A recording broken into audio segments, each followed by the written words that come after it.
Hello and welcome back, dear viewers, to this episode of Blood of the Covenant, episode 4, Gluttony. So, without any further ado, let's go around and meet our gluttonous vampires, starting with Syrinx. Hi, I'm Syrinx. I'm going to be playing Alaric Winthrop. I'm not a good person. I'm just saying that right now. But I'm happy to be here. And we love to see it. Let's go ahead and throw it on over to Ramos the Nomad. Hello everyone, my name is Gilbert Ramos, aka Ramos the Nomad everyone on the socials. I apologize, my headphones have died, so Velasco is without his trademark hat, but we'll get that during the break. And as I said a little earlier, just now actually, tonight I will be playing Velasco Zavala Osorio Lozano. Indeed. We'll go ahead and go over to the wonderful Huddy von Schland. Hi, I'm Huddy, or Huddy von Schland. I'm a World of Darkness community ambassador, but tonight I'm playing Lark Stone of Clan Ministry. Wonderful. Druid by night. Hello, hi, I'm Luna, or Druid by Night. You can find me at Druid by Night on all the social medias. Tonight I'll be playing Calliope Rose of Clan Tremere. Last but certainly not least for our gluttonous PCs, Az. Hello, I'm Az, or as I was on the social media, because I think I'm funny. I'm the previous intern over at the Rolling Nomads, and tonight I will be playing Omen, just Omen, of Clan Gangrel, probably. Definitely just Omen. And I will be everyone else. Hi, I'm Avery at Avery DeBoy on all the social media platforms. I style myself as something of an internet personality. You've probably seen me as Sense the Sweetwater in Of Bane and Blood, and you've definitely probably seen me as Unzura Gnedigoher Edgar Waite on Berlin Bloodlines. But I will be playing neither of those characters tonight. I will be playing everyone who didn't just introduce themselves. So, without any further hubbub, we will get right into the episode. So, all of you, as we last left, well, all of but one of you, as last we left, you were leaving the gathering that your Baron, Elliot, had held a little meet and greet for all of the kindred of Kanawa City. There was an interesting run-in with Lark's younger brother, Matthew,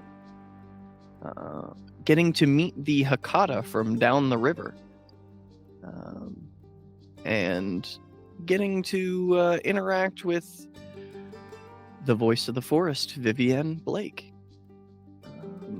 Getting to see Elliot sort of in his natural habitat of, you know, being a host and being gracious and throwing on all of that social gravitas that he is so known for. But you were all headed back to your havens, which is where we left. And I think I'll start by asking, Lark, did you still intend to go with Omen back to the body shop? Lark doesn't have a haven outside of Elliot's church. Probably. Okay. All right, we'll get to that in just a moment. We'll start with the rough, roiling kickstart of the old panhandle. As Calliope, you pull down the dirt road. Give us a little glimpse into where Calliope's head's at as you drive down this dirt road and then hit the highway, headed back towards the college. Calliope's head is absolutely swimming with the events of what had happened tonight. Between what happened with rhododendron, but also finding that first ingredient and the excitement of that. But then also that, call it a conversation, an exchange with Elliot right at the end there. She just wants to get home and be alone, feel safe, put her walls up. Do you think a lot about walls, what they mean, the purpose that they serve, metaphorically and physically? Because the walls that you reside in, this haven that you found, are not your own and are certainly not able to be counted on for a long period of time. It's campus housing. And as soon as Tyler finishes his studies, which for a kindred will be the blink of an eye, where does that leave Calliope? That is something that crosses her mind, but too overwhelming to think about tonight with everything else. It's a quick jaunt back to the college. You going over a small overpass beside the CAMC hospital. It's never really caught your eye in the past, but something about the hospital tonight stands out.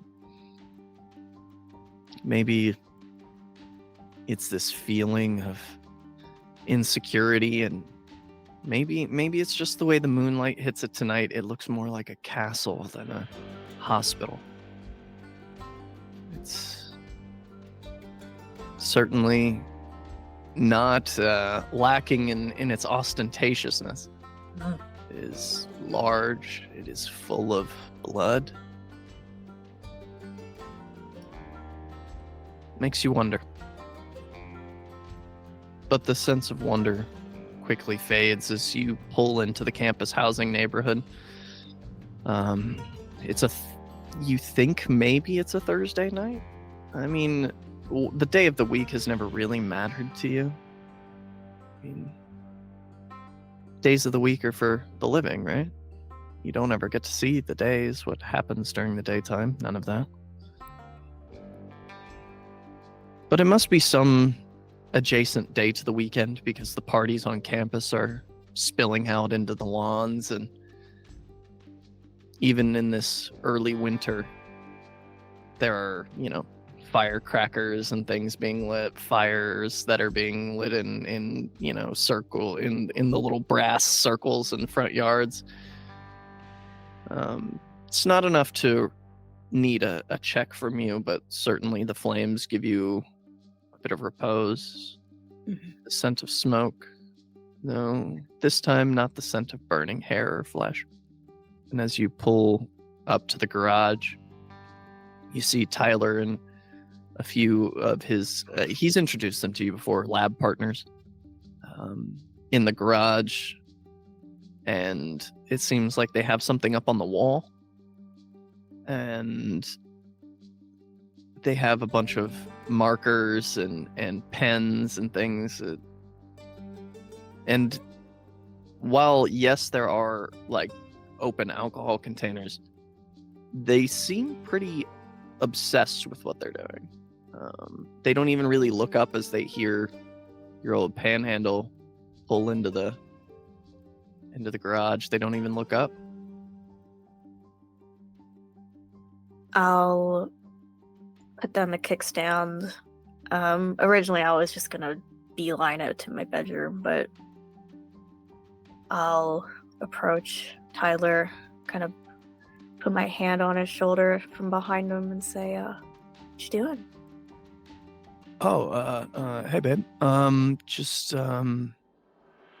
working on a project. It's for anthro. It's nothing big. It's just something I've been like thinking about a lot recently, and I just wanted to kind of, I guess, put the nail in the coffin on it. You're funny. What do you mean? What is it? It's this settlement. It's mentioned in the tablets at Göbekli Tepe. It's an old Ugarite settlement. It's purported to be, I guess, Enoch, if you believe in that kind of thing. Rings a bell. Yeah, you don't. You know what? You do kind of. You went to church once upon a time. I can see it. How'd you know? Yeah, you got that look about you. No offense. Yeah, no, we're trying to get the school to fund a research project so we can go and see it and maybe dig some stuff up. Seems spooky. I mean, not really. I mean, the spookiest bit is, did you know at Göbekli Tepe, they have accurate star charts that predict the movements of the stars almost up to the present times? That is very interesting.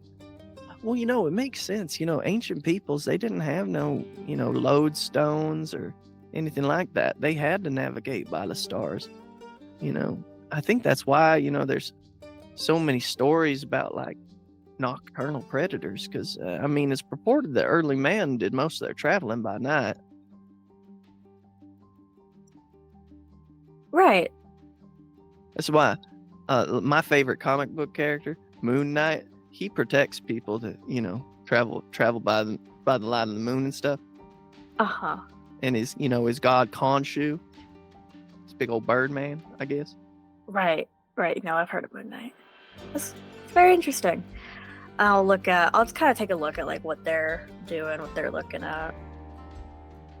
It looks like there's a bunch of photos of these stone tablets, and it looks like Tyler is doing the majority of the like pinning where each of these tablets were found in a rough sketch of this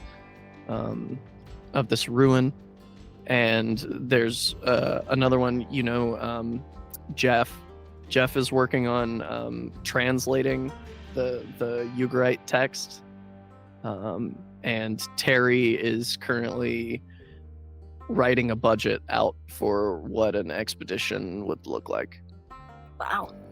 All right. Well, this is all very impressive. I wish you the best of luck. Yeah. Do you want me to go with you, or? Yeah, actually, could I speak to you for a moment upstairs? Don't gotta tell me twice. No, we'll take his hand and go upstairs. Inside the house, there's some people in the like living room that are drinking and playing Mario Kart. But as you head up to your room,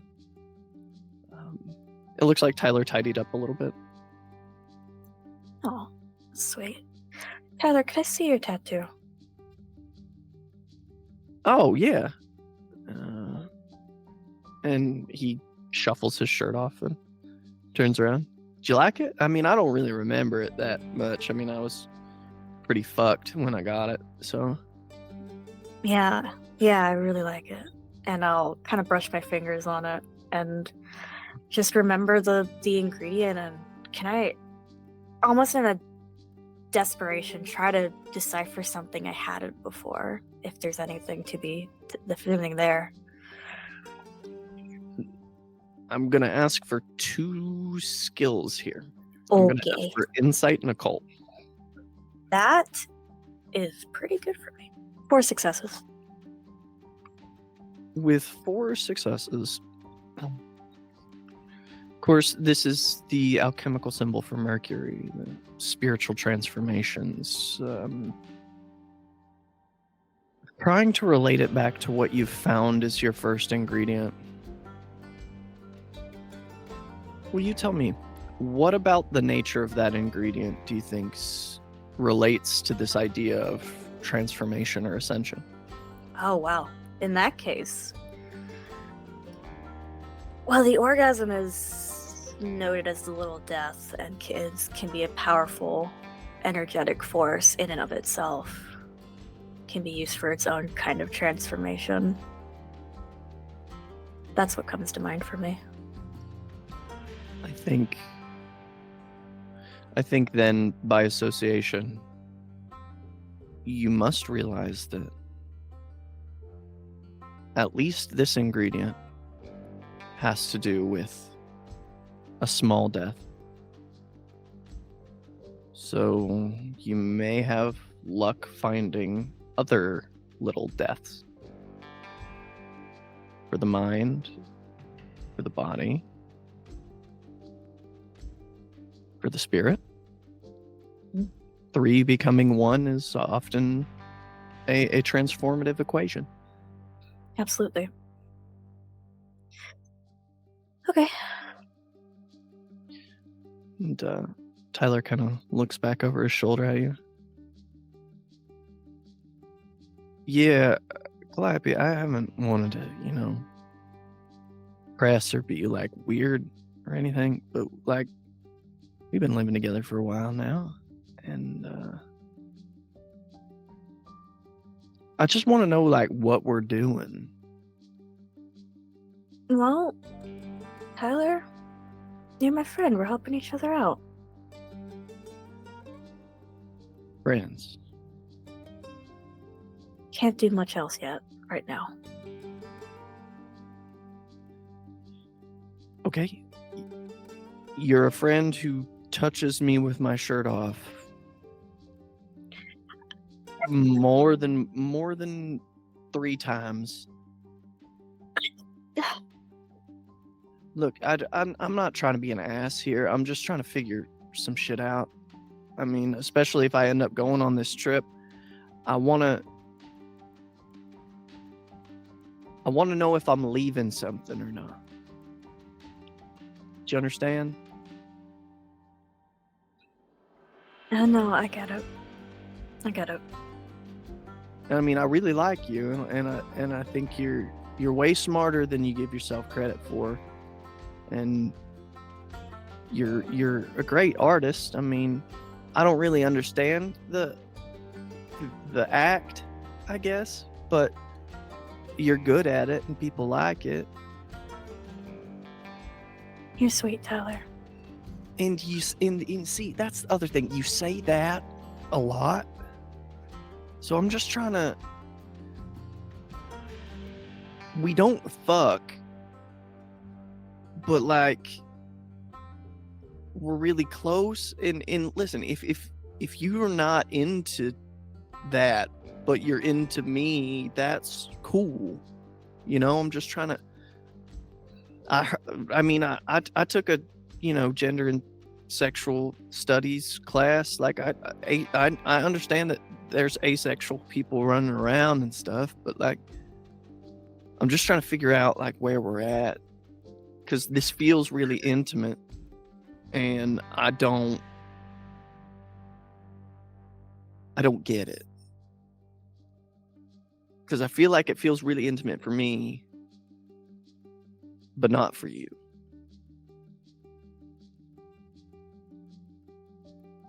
I'll take a step back from him, just to give space. And I'll say, Tyler, after tonight, I barely know where I'm at. I got a lot on my mind. I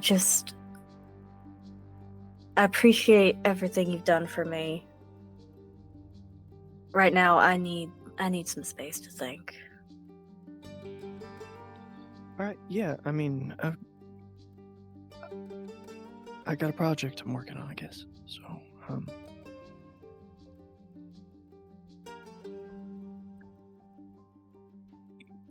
yeah, I'll talk to you later. Yeah. Let me know if you need anything. What I really need is an answer to my question. And he pulls his shirt back on and leaves the room.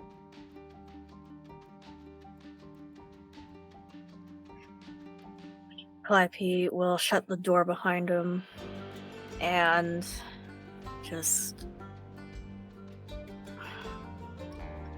last thing I need is human problems at this point. I need to know, do you intend on slaking your hunger this evening? This evening? I would, but there's... Well... Was there anybody... I guess I could kind of go downstairs, take a quick peek around, see if anybody is isolated. I mean, you could text one of your people and have them come over. Oh, I could also do that. Yeah, I'll invite them over to the party. Sure. Go ahead and make your feeding roll for me if you wouldn't mind. Okay. See who answers your text. 2 successes on 3 dice. This is one of those rare occasions where you don't get a text back. Oh, hell no. Okay. Well, that's frustrating. I think with that, honestly, with not wanting to, like, no, you know what? Because we have a task tomorrow and I don't want to start the night hungry. I'll try to find someone who's isolated Sure. downstairs. Easily enough, you know, knock on the bathroom door and walk in, and there's a young lady doing a bump off the counter. She looks up. Oh, shit! Hi. Hey. I didn't hear. I mean, the music's loud.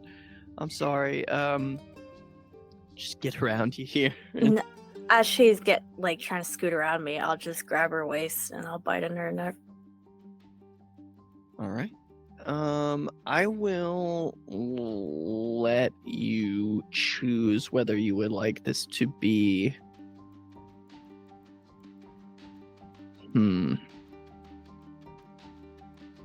Whether you would like this to be Dex Athletics, or whether you would like this to be Strength Subterfuge. Oh, let's do Dex Athletics. 3 successes. How many would you like to slake? This one. Okay. You slip your hands around her waist. She's like, hey, whoa, consent, and then you bite. And she just melts into your grasp. The way they all do in there. I think this may be one of those moments where that disgust with humans might kick in. They're all so malleable, so pliable. Yeah. All it takes is a bite and they're this. They're squishy, both emotionally and physically. And when I'm done, I'll just pat her cheek, look in her eyes, and say, let's forget about this, shall we? Or she is just a mortal. She just nods. And then, as you start to shut the door leaving, you see her lining up another bump off the counter. Yeah, I'll head back upstairs and I'm gonna basically study. I'm gonna just contemplate the mason jar. The sheet of paper I got from my vision. Just try to just be studious, try to distract myself. Until the day sleep takes you. So which we'll head over to Velasco. Velasco, as you hop in the white Cadillac. It's also not very far to your abode from here. Only about a 15-minute drive. How are you feeling on the back end of seeing Vivian again? I wish I would have spent more time with her. I wish it would have been a more closed affair, especially given the emotion of the evening. He probably is reflecting and probably almost jealous that the mysterious woman in the forest made an appearance and everyone got to see her. And I don't feel like anyone appreciated it. They were still caught up in their conversations. They didn't deserve it. It is this respect, this fascination that you have with her that stays heavy in your mind as you pull out onto the street to the sounds of Creedence Clearwater Revival's Bad Moon Rising. You pass the 7-Eleven. You pass the Subway. And it's strange, Velasco. You know that you need to stop before your foot even moves towards the brakes. And just as you halt the vehicle, old Sally Mae, one of the unhoused women that stays around this area, walks across and she waves at you as she walks across the street. Probably going to raid the Subway dumpster like she always does around this time of night.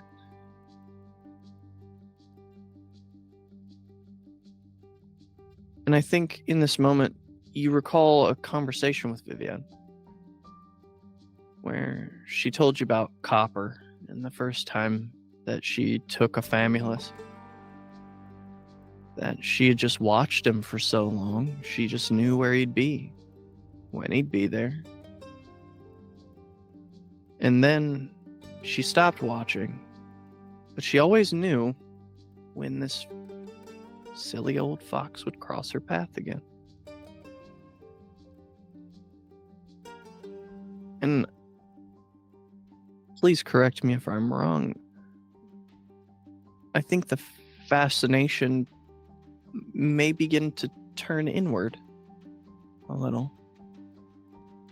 You have assimilated to this environment in the same way that Vivian has assimilated to the forest.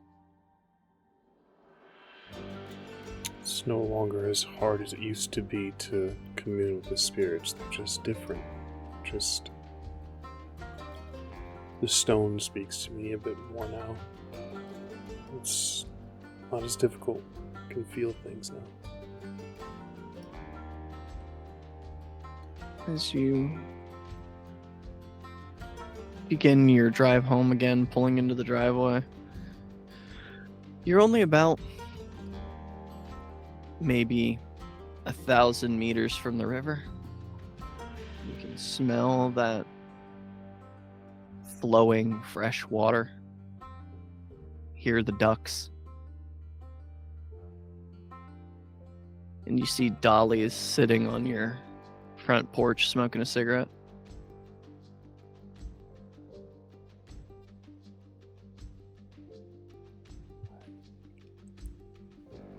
Before I hop out, is Solus in his usual spot in the car? He's currently rooting around in the center console. Come, Solus, we have a house guest. He climbs up your arm. Miss Dolly, how are you this evening? Oh, hey, Mr. Velasco. I'm doing fine. How you doing? We really ought to get you a key if you're going to be coming around when I'm not home. Oh, well, I know where the spare is, but, I don't want to be rude. By all means, Dolly, my home is open to you always. And if you know where the spare is, I suggest you use it. Don't want you waiting out in the wilderness and all that. Oh, You well, never know what might be out here. it's a nice night. I just figured this is probably one of the last nice nights we're gonna get before winter sets in and the chill gets into your bones. Yes, indeed. All the more reason to get you your own key. Having you use the spare seems pedestrian. Well, I do have my own house, Mr. Velasco. I just wanted to bring you something by since you've been so nice and Pete says we're really looking to turn a corner. Maybe we can start, like a real escort service, he says. That would be the dream. Brought something for me, you peach. And she reaches into her coat and she pulls out a menu for one of the old diners. She says, I was out, with a guy, and he was a collector, and he was nice, but he wanted to dicker around about the price, so I eventually got him to pay full price, but I took this for the dickering. As well you should. And I thought you might like it. Indeed I do, darling. This is... Did you ever go down there to Joni's? No, I don't believe I had the pleasure. Oh, it was a nice place. Lark and I used to go there for breakfast sometimes when we would, hungover kids. That's right, I forget sometimes that you are well acquainted with Ms. Locke. Yeah, yep. Her daddy is my mama's brother.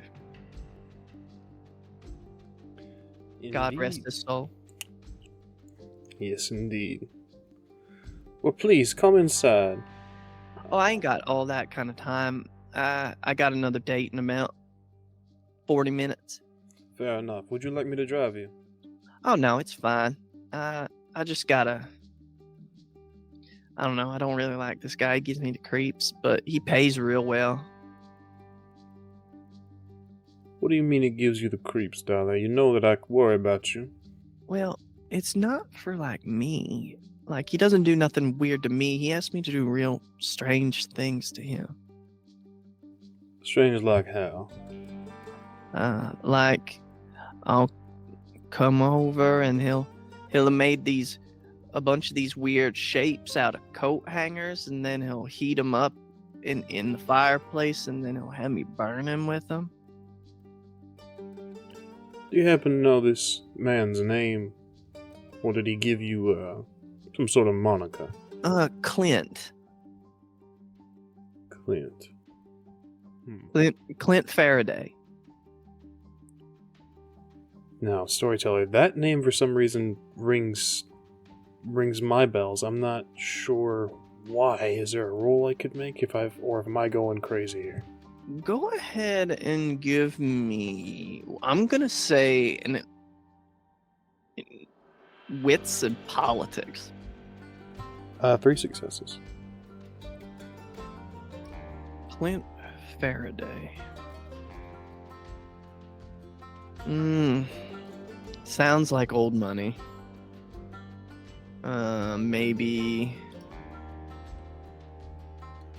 Elktown, maybe downtown. I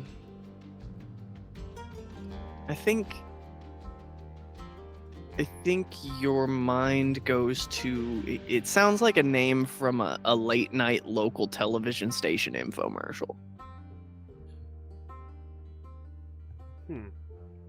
Well, Miss Dolly, you be careful, and I'll do some digging into this, gentleman. I don't want you doing anything with anybody that's untoward. Well, that's the thing. He don't ever ask me to fuck him, which I think's strange. He just wants me to hurt him. Some people have their affinities. You could call that an affinity. I call him a fucking freak. Miss Dolly, I find your honesty so very charming. Yeah. Do you need anything? Be very safe, Dolly. And you have my phone number if you need anything. Anything at all. Yeah, I will. Yeah. I'll talk to you later, Mr. Velasco. Yes, ma'am. And she walks down the little path to the sidewalk and then starts walking down the street. I will watch her walk, just to keep an eye on her for as long as I can before I enter my home. As you enter your home, Velasco, this bastion that you've built for yourself, this everything curated with its own perfect spot. Where do you put this menu for Joni's Diner? I think that this is very special for Velasco. I think that this, especially, he very rarely receives gifts.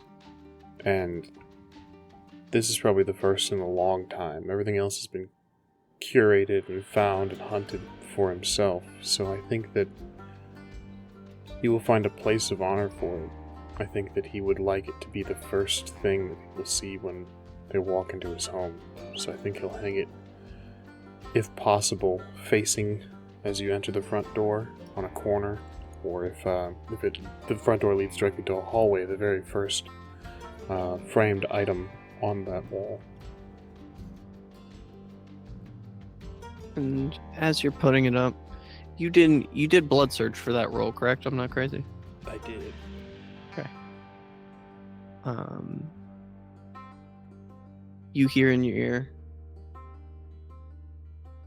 little to the left, boss man. Just a little bit. You tweak it a little bit. Look for the source.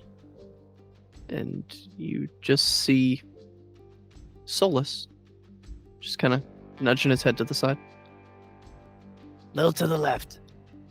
Well, this is quite new. What, you could never understand me before? It was all just images and pictures and emotions. This is... My dear Solus, you found your voice. No, sir. I think you just found your ears. We have so much to talk about. Finally, some intelligent conversation. Yeah, I tell you what, I'm gonna be the only intelligent conversation you get with those fucks you hang out with.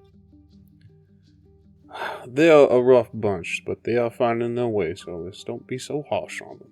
Well, I don't know what you want me to say. I mean, for fuck's sake, the one that's named after a bird? Dumb as a shoe.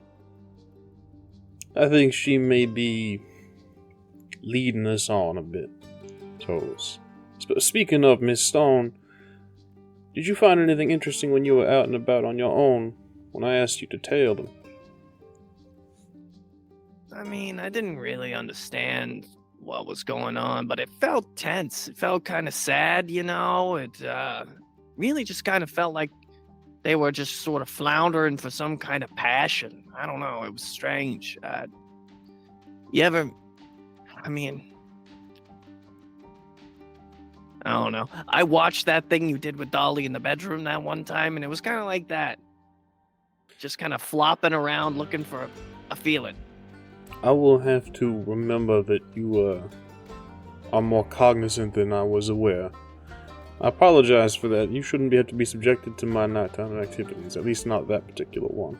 Hey, don't worry about it, boss. I'm from Jersey. I've seen all kinds of shit. Is that where you're from?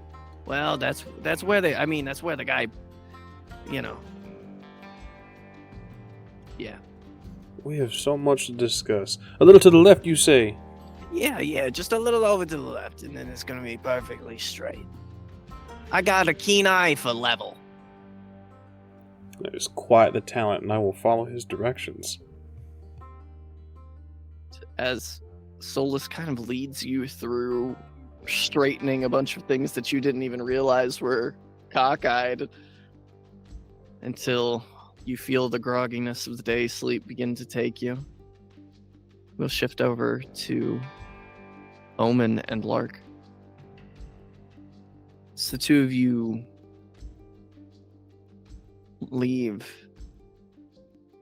the Blood of the Covenant Church of Christ. Well, I'll leave a moment for the two of you to speak for a moment before I interject. if I remember correctly, there was no speaking. Omen got dragged into the woods. If correct? Yes. We discussed after that episode that Lark would have initiated another sexual encounter, so she doesn't have to think. So then, rather, as the two of you are finished with this consummation of passion, if you could call it that's what people who have passion would say. This is just a diversion. The scene is yours. The moon hangs high in the sky. The grass is dewy. You're just enough out in the sticks that you can hear the coyotes and the owls. Lark will sort of just, and she's wearing a dress, just pull down her dress a little bit. Thank you, darling. I needed that. Like I said, I am the police. Please, you do. I'm surprised you don't have a girlfriend or a boyfriend.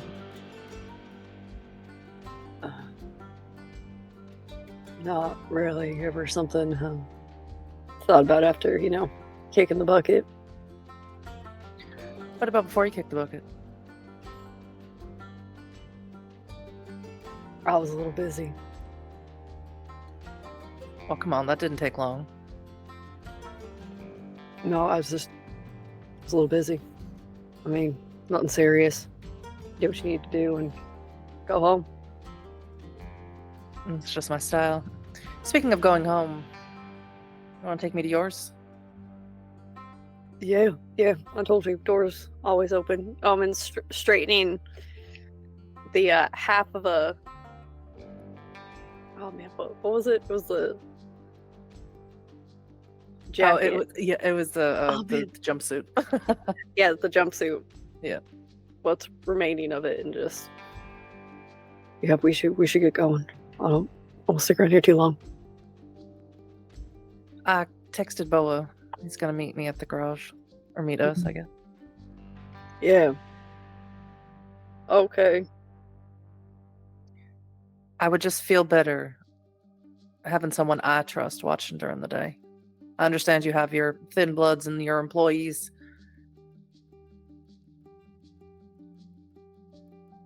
Whatever you want, Lark. And I do like that. he's gonna kind of get the keys and head towards the car. Did you need to stop for anything?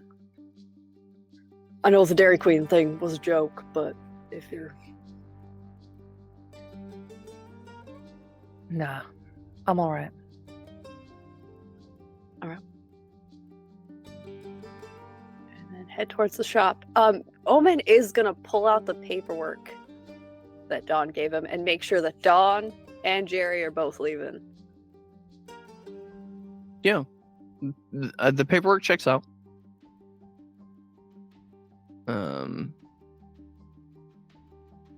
It's funny that you mentioned Dawn.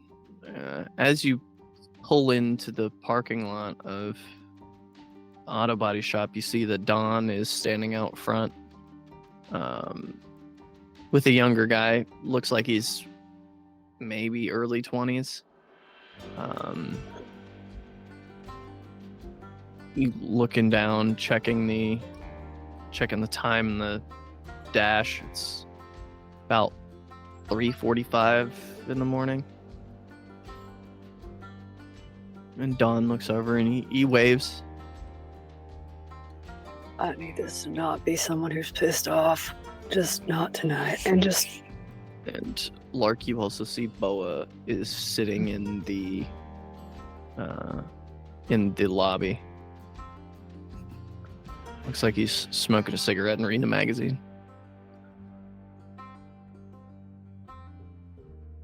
Do we approach Dawn and Jerry? What's the other one? It's a guy you don't know. Yeah. Omen's gonna give Lark a look like, I don't know who the fuck this is. And Okay. hey Dawn, what's going on? Oh, hey, Open. This is that day shift manager. Day shift starts at 4 o'clock, and he wanted to show up early for the interview, I guess. So, Yeah, what's your name, kid? Rich. Nice to meet you. Rich Townsend. Rich. All right. So, and he kind of looks to Lark. Can we talk like normal, or is it business talk? Why don't you come inside? Yeah, sure. Oh. Do you want to get your man in there situated, Clark? Or I mean, yeah. Do you need me? no, I think this handled. All right. And Rich kind of looks like follows eye lines into the lobby. Oh, that's your bow in there? One of my many. You might want to let him know he's gonna need a replacement for the boot on a CV axle on the left side. I don't know what any of those words mean, but I'm sure that Omen can tell him later. I mean, it's a pretty serious issue. I wouldn't want him driving you around in there and then, buckling the damn thing. All right, you say your name's Rich, and Omen's gonna kind of put an arm around him and guide him into the office. And as you guide him into the office for a moment, we'll hang back with Lark as when the bell dings and the door opens, Boa looks up. He's seated. Yeah. Lark's just gonna sit on his lap and sort of just curl around him for a second. It's good to see you too. You doing all right? Not at all. Yeah, I don't like it when you text me like that out of nowhere. It gets me worried. We're gonna stay here, or I'm gonna stay here tonight, and I want you to stay here. Or at least in the area, or around the building. Done. You tell me where you want me. Find me somewhere where I can rest my head for the day. I mean, it sounds wild, but, on these auto ports, they all have those undercarriage pits. I mean, it'll keep you about as insulated I said as possible. find me a place, Boa. I didn't say talk to me about a place. You got it. Yeah, I'll handle it. And she's not gonna walk it. She's gonna make him carry her. And he does, and he's kind of nuzzling your neck and the side of your face and the top of your head. I missed you. I missed you too, Boa. I looked into that thing you asked me about. Remind me, it's been a very troubling night. You asked me to check up on that dispo job that I did for you to make sure that they thought it was me. Yeah. I'm very sure they believe it was me at this point. So I think we're in the clear there. I also have been keeping an eye on that cousin of yours, Dolly. Yeah, I'd seen her around. Where is she at? You know she hangs out with that guy you hang out with, right, Velasco? I don't believe I did, Boa. Yeah. They they were. I don't know if it's romantic or anything. I didn't get that close, but she stops by his house for a conversation at least 3 times a week. She'll be there for about an hour and a half to 3 hours, and then she'll leave. I'll have to have a discussion with Mr. Velasco about the well-being of my cousin. Thank you, Boa. Yeah, I told you. I look out for you and yours. That's my job.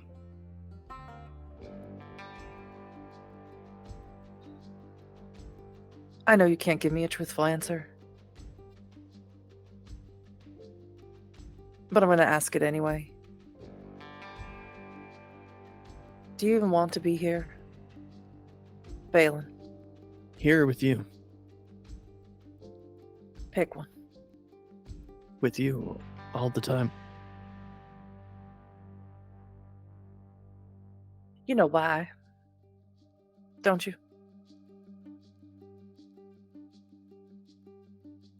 I mean, I love you, but I don't... It feels like you're asking two questions at the same time, and I don't get it. That's all right. It's not important. You gave me the answer that I already knew. So why'd you ask? I'm having what you call it? An identity crisis. I had one of those in Afghanistan. Doesn't seem like the appropriate place to have one, but also it does seem like the appropriate place to have one. Yeah. Yeah. I think I don't know who I am. And I think that decision was purposeful and not on my end. Do you want me to find out who you were? Ask me that tomorrow. All right. But for now, find me somewhere to lay down and stay with me until I go. Yeah. I can do that. And she'll kiss him. And he will, much like a gothic romance novel, carry you down into the pit beneath one of these auto jacks. And we will go back to Omen and Rich in the office. Rich shuts the door behind him. Yeah, all right. So All right. now- So first off, are you on a Jankies? This is That's- an important question. That's that mullet kid, right?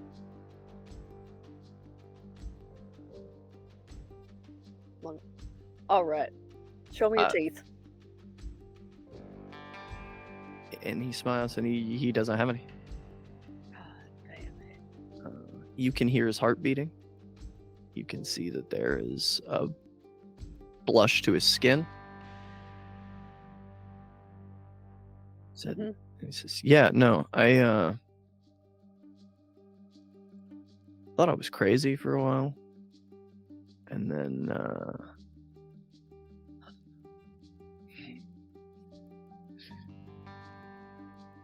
I was on this web forum, and people were talking about recipes and shit, and I didn't get it, and I just kept following the rabbit hole, and that's when I met Carrie, and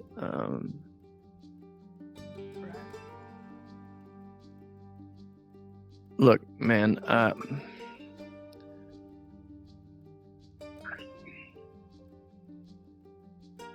it's been 3 years since I've been attacked, and look, my girl's pregnant. Is this thing gonna come out?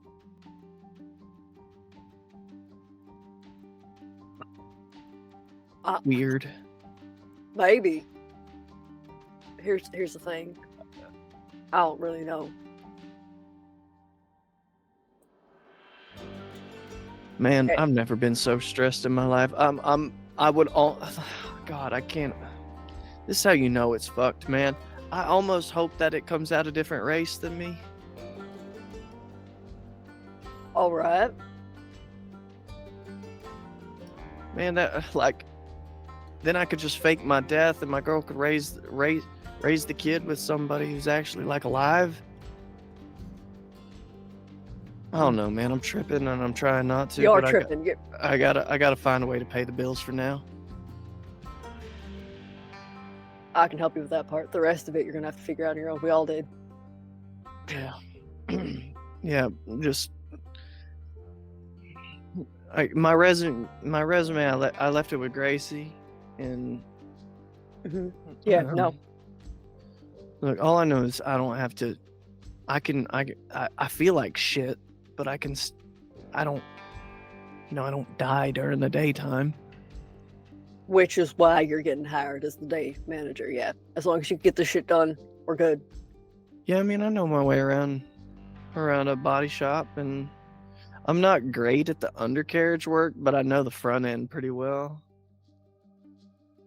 Whatever you can get done, just let me know the rest, and I can take care of it when I'm free, which is going to be not very often. From the Well, I looks mean, of it. if you want me to be a daytime manager, I need to be able to hire a day shift crew. You know what I mean? Like how locked down do you want this to be? Can I hire people or not?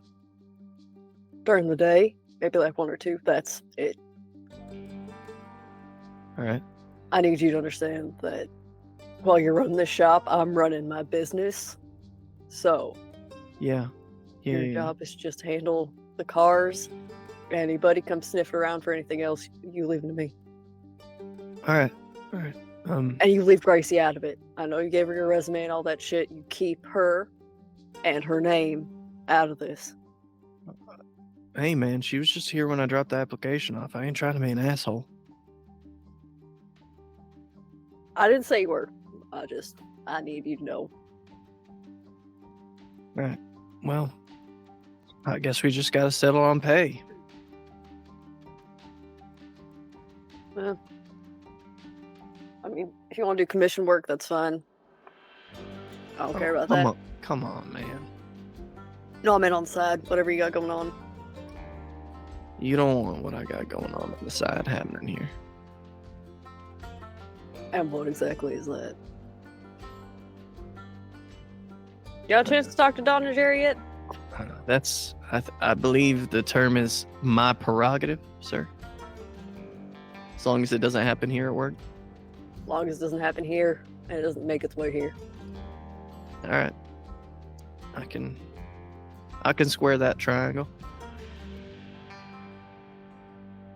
All right, well, we're looking at 18 an hour. 19 and a half. 19, and you don't have to replace the blood you're gonna drink.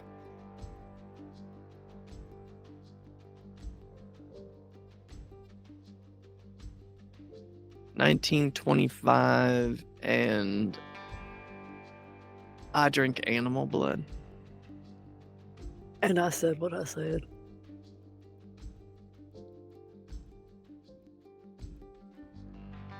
$19.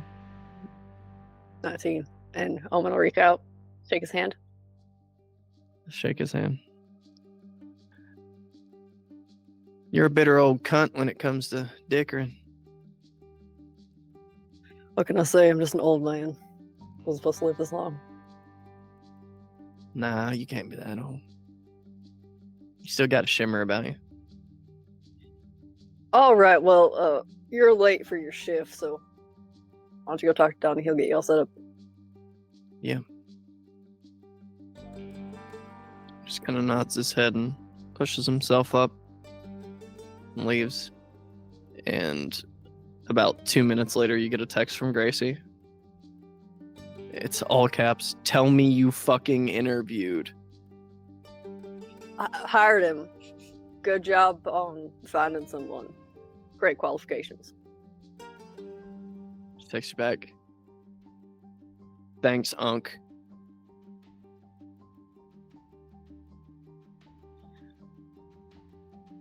Omen's gonna look at that for a while. Yeah, you're welcome. Well, release that message. A few minutes later, you get a middle finger emoji. And You feel the day sleep beginning to take you as well.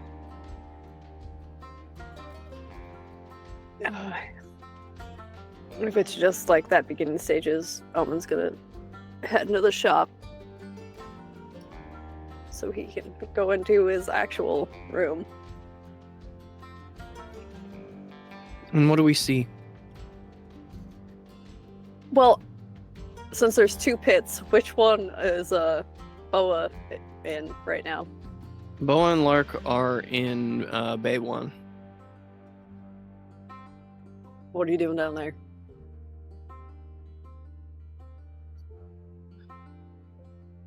Permission to speak.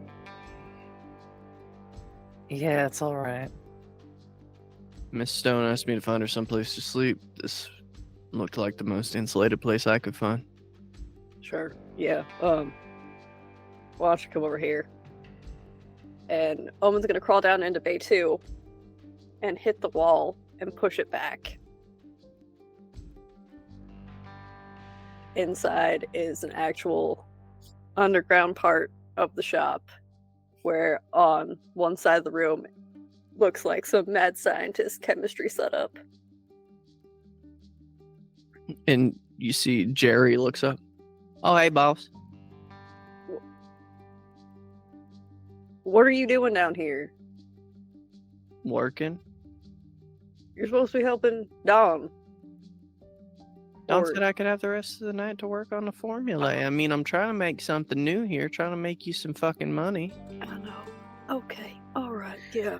Anyway, Lark, why don't you take... In the corner, there's a double bed. It's barely big enough for Omen. Technically not big enough for Omen. Oh, hey, Miss Lark. Jerry, I'm tired. Do you want me to go? I can leave. I do want you to go. Okay. I'm real sorry if I kept you up. I was just, trying Well, to go do be some sorry work. somewhere else. Well, all right. Go meet the new me. He's up there somewhere. He'll be working during the day. Oh man, I'm about to die in like 30 minutes. Well, you Well- better get to it then. Go do it somewhere else. God damn it. I'll do it in the dumpster. Wait, We no. ha- Hold on. Today's Friday. Yeah, let's not do that again. Let's... Yeah, I don't want to get dug out the dump again. Or you can go lock yourself in the office. If you don't leave now, Jerry, I'm gonna force you to. Room closet it is. And he climbs up the ladder and out. Nice to see you, Miss Lark. He makes his way to the closet. Are you staying too, Boa? He's gonna stay until we go. Oh, right. Okay. I'm sorry. I don't trust people like Jerry to watch over me during the day. And I ain't got a haven of my own. This just makes me feel safer. If it is a problem, I will have Boa get that body bag out of the back of his truck, and we will go somewhere else. You don't have to be like that. Just make yourself comfortable. Did you want me to find us a place? Or because like where I'm at right now is not great. Boa, Yeah, all I right. told I'll you, shut the ask me fuck up. tomorrow. Yep. You got it. I need my 12 hours of beauty sleep. Right. Omen's gonna go flop down in Jerry's chair and hope he dies soon. As the two of you fade rather quickly, we'll rewind backwards in the night one more time. It's Father Alaric Winthrop. You're sitting in the sitting room of your home. You see the normal sign. 3 flashes of a blue flashlight, letting you know that Keziah has come for a visit.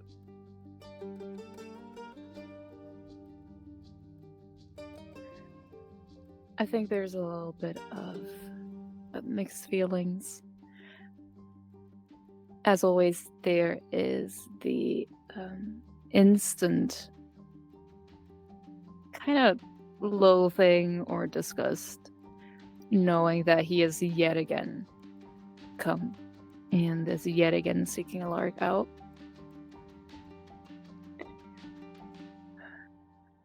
But then thinking of the deal that he just had to make this night, and thinking of it's been laying on his mind that he has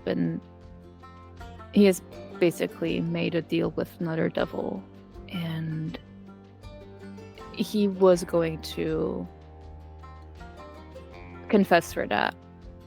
And so, on another hand, it's a good timing that Kazaya is there right now instead of later.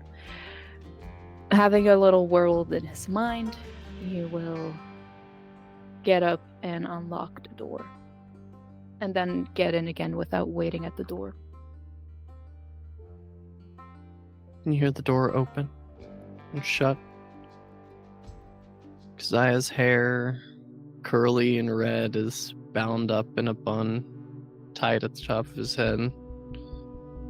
Those deep, sorrowful blue eyes.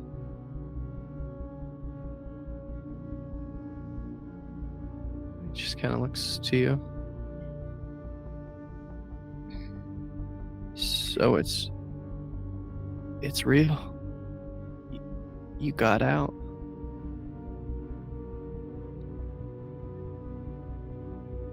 No, there's no getting out. I'm only trying to get further away for the time being, until I have a sign to get closer again. The Camarillas poor without you, Alaric. I could not care less about what the Camarilla is or isn't without me. I never wanted to be part of it. What do you care if I'm without you then? You are not without me. I am still here. It does not change anything. Alaric, we can't keep playing this game.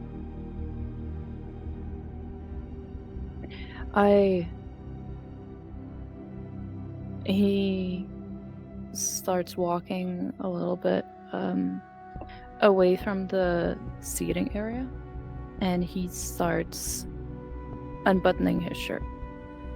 And he says, I have had to make the most insidious of deals tonight with another one of us, and I need to confess. Will you join me? You know I will.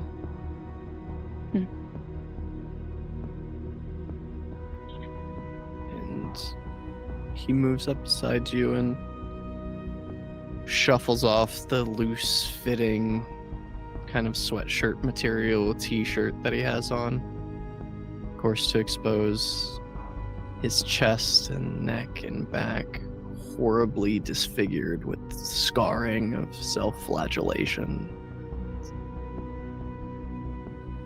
He kneels down beside you and produces from his bag this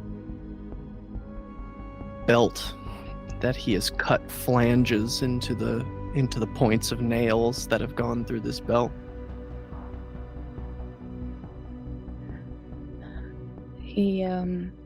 Alaric, without really looking at Kaziah in this moment, just assuming he's following, assuming he's kneeling beside him, he takes off his shirt, he kneels down on the floor, gets out this long kind of rosary chain with heavy wooden balls all around it, clearly weathered, and he just starts praying, knowing that Kaziah will chime in. Oh my God, I am heartily sorry for having offended thee, and I detest all my sins because I dread the loss of heaven, but the pains of hell as well, and the most of all because they offend thee. Oh, my God, who are all good and deserving of all my love, I firmly resolve with the help of thy grace to confess all my sins and to do penance and to amend my life. Amen. And he whips the chain back. And following just slightly behind, so does Kazayam. And I need to know... Well, actually, fun times. Could you please make the customary 2 rouse checks, please? 1 success, 1 failure. So you're at 2 hunger at the moment. But as you smell Kazaya's blood, heady, almost with sense of honey and flowers, I need you to roll me 1 more rouse check. So that puts you at 3. And we'll make 3 for him as well. He is also at 3. See, this exchange, this routine of prayer and then pain and then prayer and then pain circulates until you don't hear the clap of that instrument against his skin. Instead, you feel a cold finger move over the blood coming from your back. Lips on your shoulder.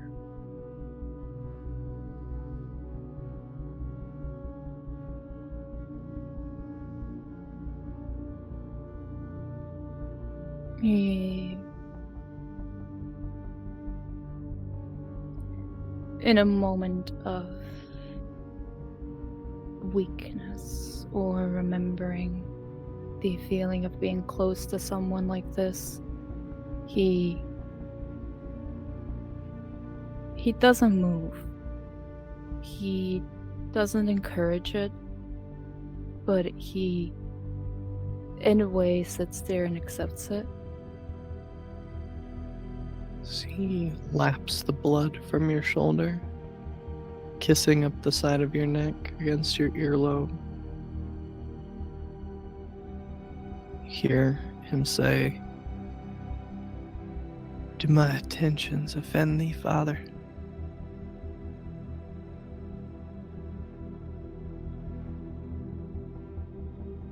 Just speak less.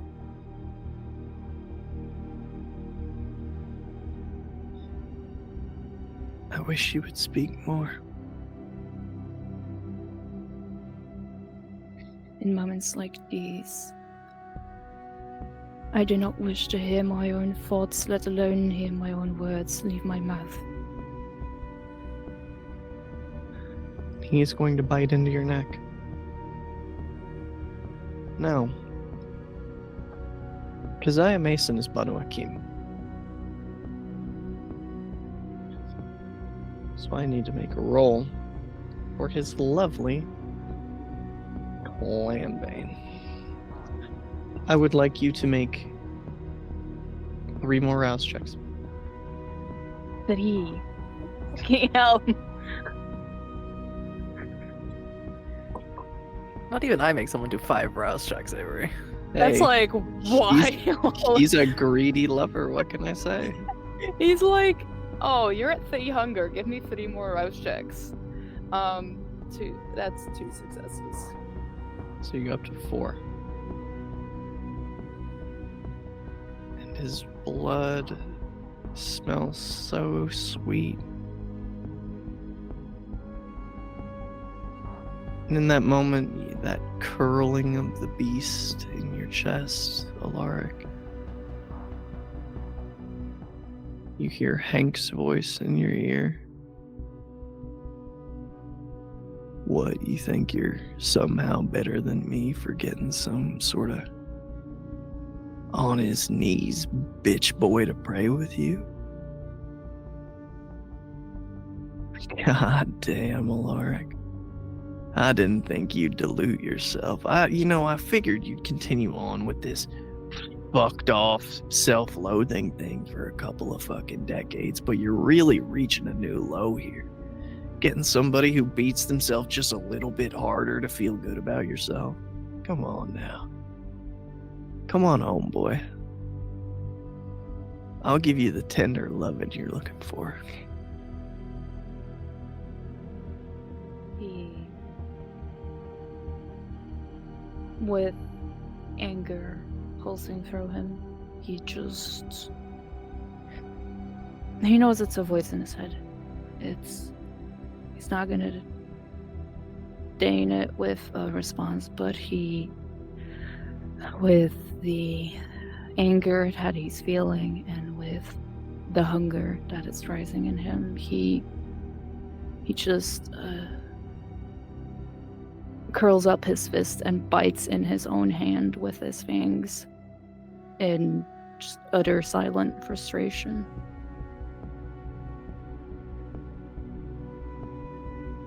You think in that moment is when Keziah breaks free?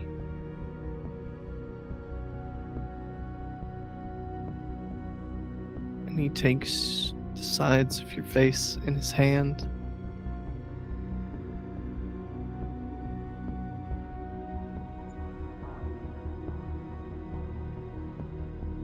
What's wrong?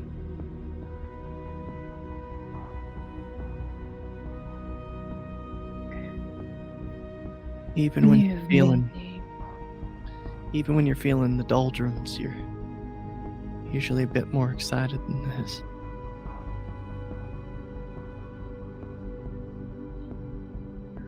You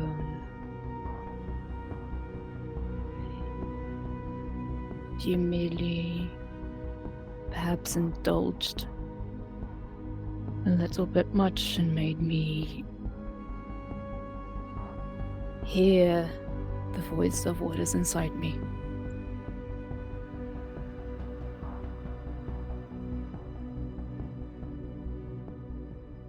Empty that voice out and let my voice fill the holler inside of you. Alaric, I've always been here. I'm not going anywhere. I've never treated you bad. I've given you everything you've ever asked from me. And I don't have to. I'm a primogen of the fucking Camarilla. I don't want to.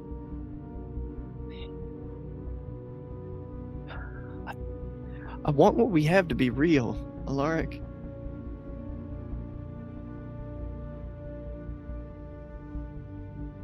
And I don't know how much time I got left, because everybody on that council looks at me like I'm food. And I ain't asking for much. Since when does the fact that you don't have much time left scare you? Because last time I remembered, we both longed for that moment. And then I realized what I had with you. Now I'm not really sure I want to go anywhere. And I'm prepared to do some heinous shit to stay. He dislodges himself from Keziah with that. He pulls away a little bit so that his hands don't touch his face anymore. You don't, Keziah. We have been through this before. There is no redemption for us, and we shouldn't indulge. For us to exist like this is to be penance. We cannot be redeemed, and the only thing we can wish for is at some point we will find a sign to end it.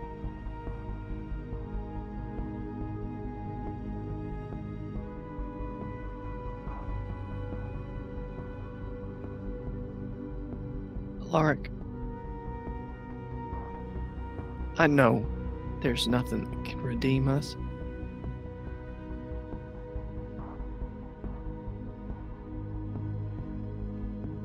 I just want to love you, and for you to love me until we die.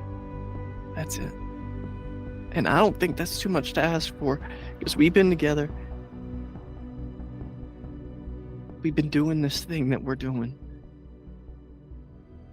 for years. And I was never afraid to be on your arm at Elysium when I was a primogen and you were just some neonate running around that never bothered me.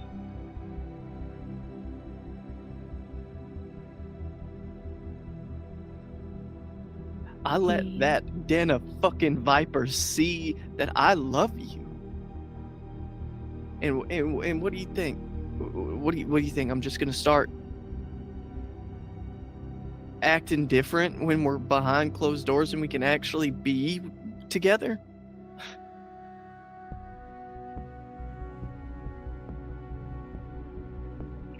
He starts putting his shirt back on.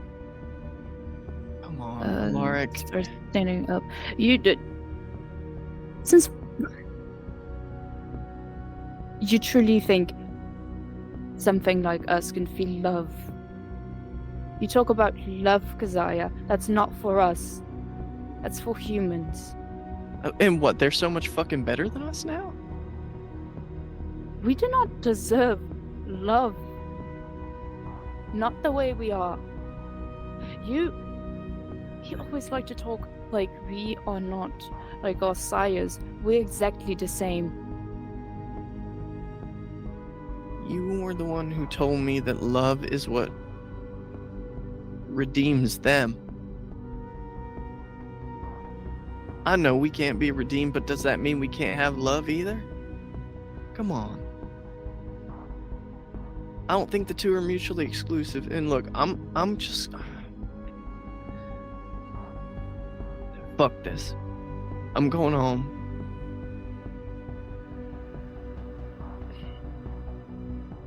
Maybe you can call me when you stop being such a bitch. I think it's best that you leave. I do too. But you know, and I know, that I ain't going to love you any less on the other side of that door, Alaric Winthrop. He gets a little bit more angry every time Keziah speaks about love.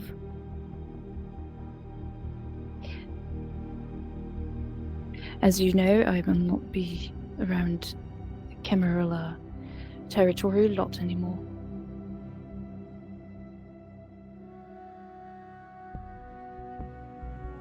Yeah. But this will still be the place I rest. Yeah, and you'll still find your way up to Sat Cemetery when you want to fuck in the graveyard. He slams the door behind him.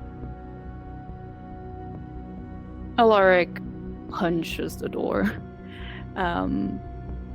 The seething rage of the nerve of Keziah to start talking about love, where Alaric already feels like he's betraying someone he loved, and yeah, he is furious about that. And also the fact that he is now left here with this beast gnawing inside of him, very close by. Indeed. And I have to ask, Alaric, do you intend on sating your hunger tonight? Or do you dare risk the rouse in the morning? No. You have about an hour. Yeah.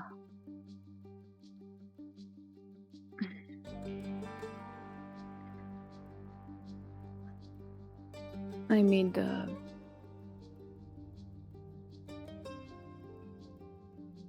chances of still being needed in a place right now are so slim. But there is an assisted living facility nearby. About a 15-minute drive from your house. He absolutely despises the idea of having to go there quickly, rush through this thing, because otherwise there is a chance that he will wake up the next night and not be in control. But weighing the two options and knowing that if he lets this wretched thing fester for a bit longer, then he might be out of control and might be a danger to his community next night. He just dislodges his hand from the door and takes a coat and rushes out of the door. That's 2.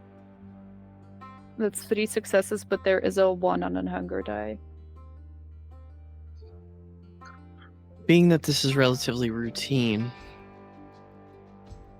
this is not a bestial failure. However, it doesn't feel right, Alaric. And I need to know, are you ushering them into that good night and going to 0?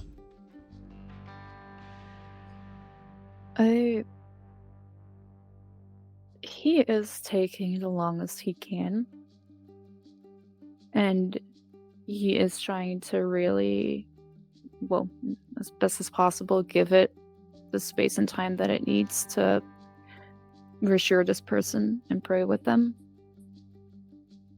But feeling kind of revulsed at himself for it, he does eventually know that at some point the sun will come up and he can't be here when it happens. Sure. And With with every beep of the machine, with every beat of the heart, your hunger roils.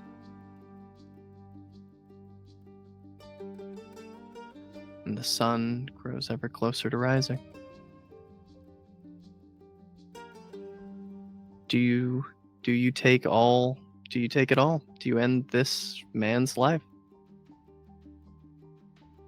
Very well. He does. So you usher him into that sweet sleep, knowing that you have to rush back to your home before the sunlight takes you. That is where we're going to go to our break. And in this moment, since it's a new night, if I could heal a point of aggravated damage from the very first session. Yeah, give me some rousies. 2 successes, 1 failure. All right. So your hunger does increase healing. However, you all know that there is someplace you need to be tonight. The state capitol complex. Elliot's triumphant push against the Camarilla. I have a question. I have an answer. Can I also heal my 1 aggravated damage from 2 sessions ago and possibly put me in a frenzy? Give me some rouse checks. I'm at 5 hunger. As you heal, Lark, that coiling snake around you, slithering up your throat, gripping around you like a noose. Now, my dear daughter, it is so unseemly for you to be so inflamed around polite company. Come on home, dear. I'll feed you good. Oh, don't tempt me, Daddy. I might just take all of it. Would you like me to roll a frenzy check? Or would you like me to give in to the hunger? I'm fine with either of those choices. I will give you the option to ride the frenzy, if you wish. Nope. I think I'll attempt to resist it. Sure. I have a lot of willpower. Holy cow. As they say, if you're gonna be dumb, you might as well have willpower.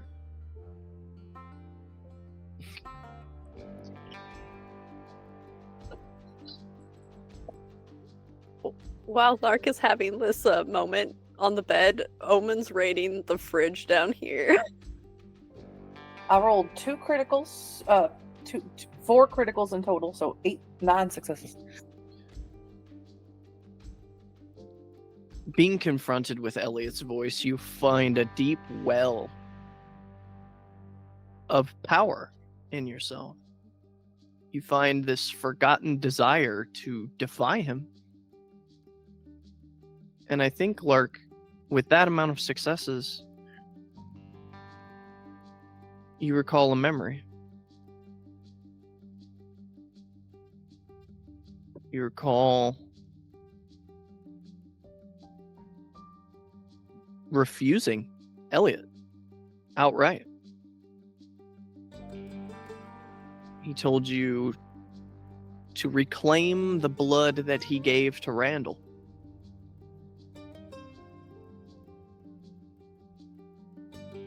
And you said no, but you can't remember why you were so adamant in defying him. It doesn't make sense. Is Boa still here? He is. He's actually looking at this cook setup at the moment.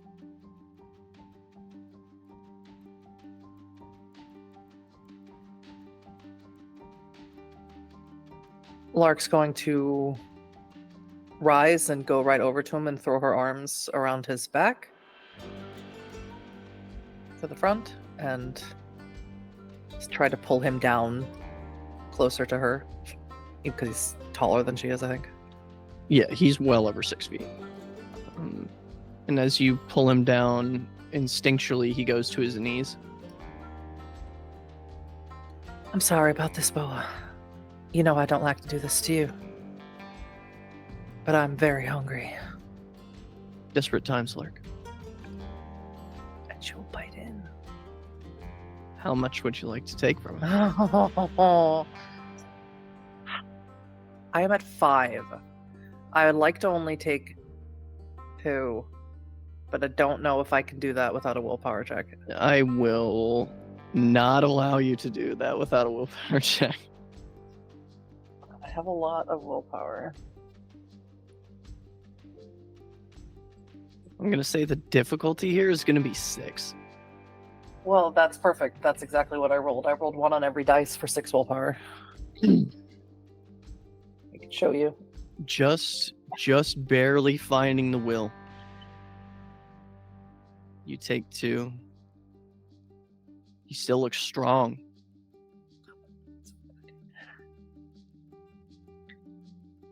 He still looks strong? Okay. Mhm. I'm sorry about that, Boa. Don't be.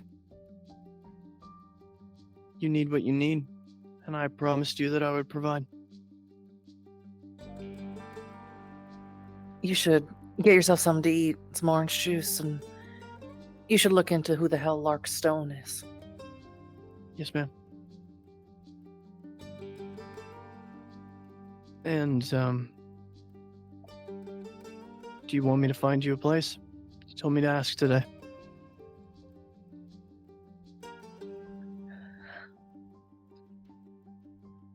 When we see each other next, you have a place for us. I just have one question. Sure. Do you want it on wheels or do you want it to have a basement? Oh, do surprise me, darling. I'm afraid I must insist on your preference here. Have it on wheels so that my good puppy dog Omen can surface it. And me, should I require it. You got it? I'll find you a rig. Thank you. Omen, who's been raiding the fridge, is just like, there's that used salesman on the edge of town. I'd check there first. Yeah, I've heard a lot about Pete.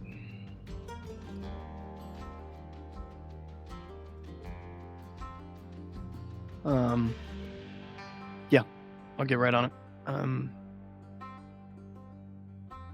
Also, Omen, if your fucking meth heads want an upgrade on their cook-op, I know a guy. Well, that's so very kind of you. Any friend of Lark's is a friend of mine. Okay. You should probably get going. I gotta close this up.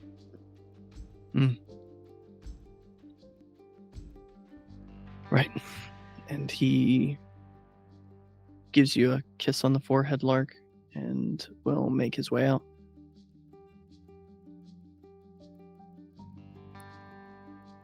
Do I have to make a roll to figure out which of these mason jars is safe to drink? Or did they label them? No, they all have their masking tape labels. Thank God. Okay, yeah. I'm grabbing, like, 4 of them and drinking them. One of them does say experiment number 4, though. Where's the other 3? Like, Omen's going through and, like... Can Lark walk over with all activated since that's free and doesn't cost me any blood? Sure. And offer Omen her wrist. I know she's still at 3 hunger. Omen, let's see if you can resist I Lark's know. I had the right amount in my hand the entire time for 5 successes. Yet again, Omen, you are entranced by the gravitas of Lark. Like, he's kind of just like, experiment number 4. Put it back down, and he'll bite into her wrist. Oh. Have many- loved. How many are you taking? How much did he manage to drink before Awe was activated? Well, you got distracted by experiment number 4, so I'm gonna say Gotcha. none. Okay, none. 2. Bring him back down to 1. Alright. 2 rouse checks, Lark. I'm at 4 hunger. Perfect. That's what I wanted. Up and down and up and down. However, Omen, this is a 3rd feeding. Yep. Second. We're just second. gonna. Not third. Oh, the first 2 were in the same night. You're right. Are you doing all right? You look a little. I'm sorry. I should have asked before. Yes, next time I'd rather you go for the thigh than the wrist. It was there. So's my thigh. It doesn't leave my person. That's an important distinction to make, especially with the current company we keep. Would you like some? If I'm feeling a little on edge tonight, and I think this is perfect. If you ever need anything, Owen, and I'm around, you don't have to ask. All right. I like a man who takes charge anyway. Good to know. We should get going. I'm ready when Says- you are. So as you say that, you hear from above. Yeah, boss. You should come take a look at this. I was gonna lock up the fridge and help Lark out. Keeping on. There's the only thing I can do that's not going to cost me hunger. What's going on? And just Jerry go to ladder. waves you guys to the TV in the office. And a news headline, riots at the Capitol complex. Visuals of barrels full of fire being rolled down the street. Of Molotov cocktails. Of students holding up signs and being charged by lines of riot police. It looks about as messy as it gets.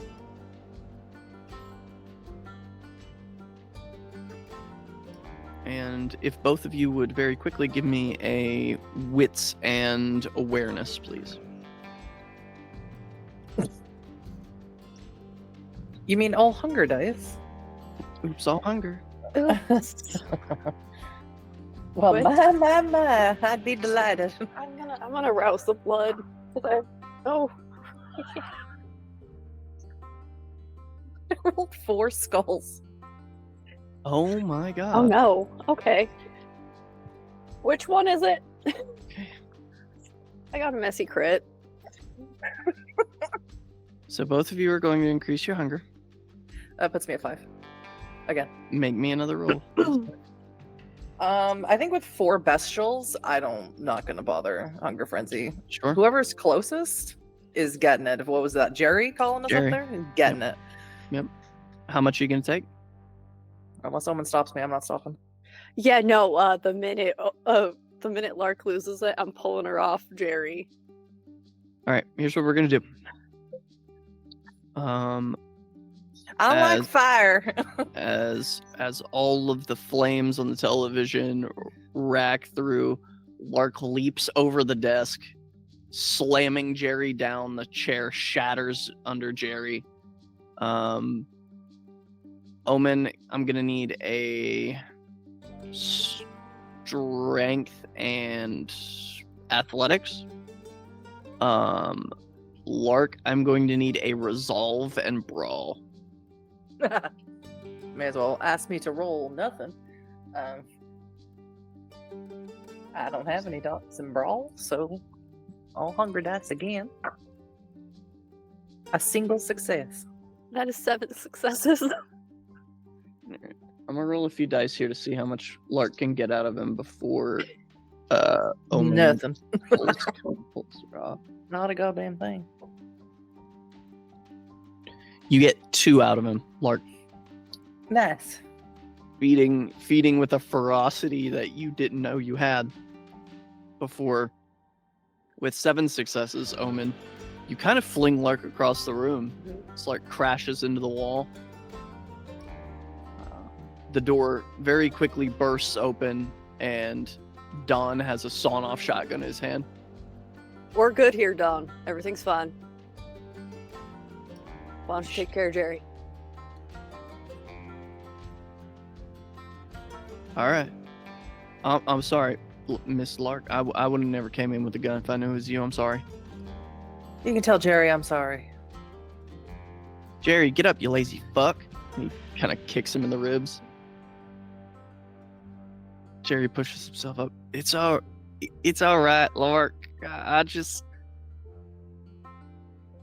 You just made me so angry last night, Jerry, when I'm you just sorry. wouldn't fucking leave the place when I Yeah, wanted to sleep. I know. I'm sorry. I'm- Just seeing your face again this evening just made me want to rip your goddamn throat out. I know. I don't think that was it, but all right. Let's just. I just wanted you to see that I'll go now. And Don walks him out of the room. Stop acting like a kicked puppy dog, Jerry. Well, fuck you then. There we go. All right. So, sweetheart, on edge and what just happened are 2 separate things. Are you good now? I told you I'm fine. Mm-hmm. I'm already on edge, and just seeing Jerry just tip me over. I'm fine. Because that, and no one's going to point to the TV, is what we're going into.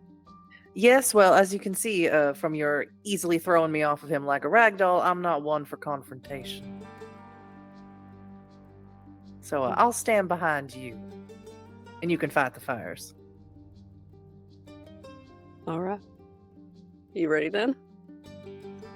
Born ready. We're going to head out. Omen is going to text the group chat and Gracie. So the group chat is check the news for what's happening, and texting Gracie, please stay home today. Gracie texts back, Yeah, no shit, Unc. The cap's on fire. It for sure is. Calliope and Velasco, as you rouse from your slumber, is there anything you would like to do before heading to the Capitol complex? We'll prepare all of our rituals. Sure. Yeah, I'll also have my rituals prepared. Wonderful. Takes you a bit of time, but you get there. Alaric, you managed to get out there a little earlier, so while a part of our vision follows the motorcycle, the Cadillac, and Omen's beat-up truck, Alaric, you've been here for a few hours. This is where Elliot told you to meet the coterie that he had assembled for you to protect you. To help him get to the bottom of this drug that has become such a problem in this domain that is leading Kindred to even worse moral depravity. Can you tell me, how does Alaric feel seeing these students, this it's essentially a student-led protest turning into a dangerous, flaming riot quite quickly?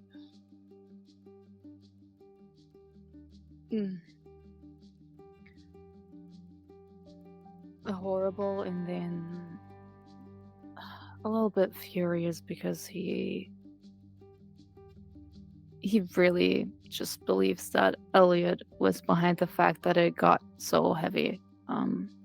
Sure, he got told that there would be a student protest going on, but the fact that it's becoming violent and the fact that these students are getting into it this much, he's like, the fact that someone could take this as a show of power and be proud of it, it leaves a little bit of a bitter taste in Alaric's mouth, especially towards Elliot. Sure. I can hardly imagine that this is what you expected at the very least. However, it is in the watching of this that you see a familiar face about 70 feet behind the line of police officers. His styled black pompadour and his black leather jacket, white t-shirt, jeans, high boots. Hank locks eyes with you across the line. He might look eyes for a second, but he just stays there. But he breaks the gaze pretty quickly. As you... And tries to look around a little bit, waiting for this coterie that would be arriving. You feel that mental door open again. What are you doing here, Alaric?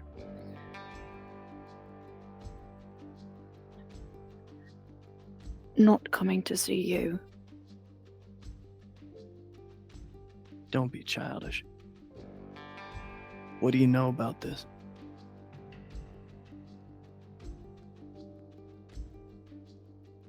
Probably less than you do, as always.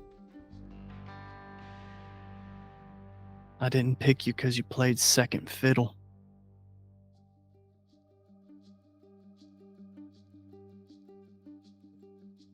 I'm sure you've got it all figured out with all of the police on your side.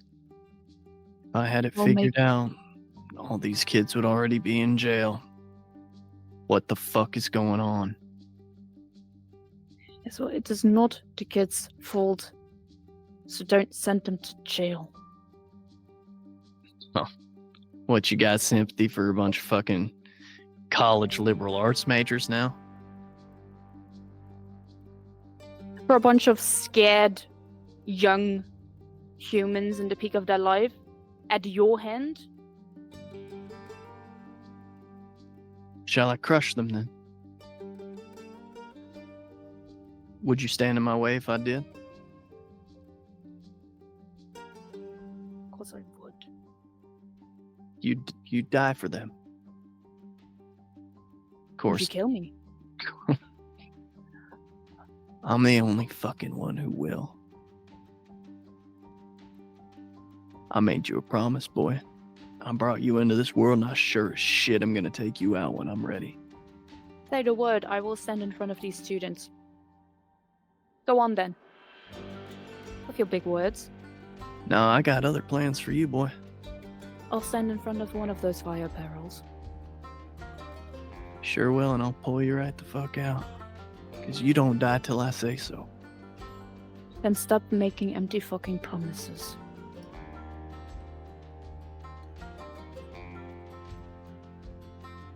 That Baron's territory you're living in, is this his plan? Is this his idea?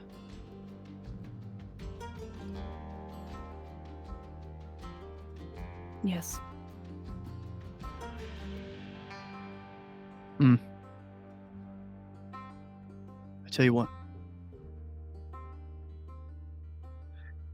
I picked out a childer for you.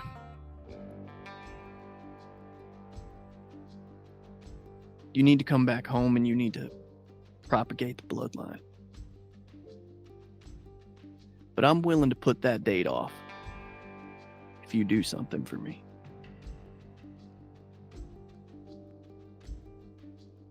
I can see some of your thoughts rocking around in here. You're waiting for, what, a coterie?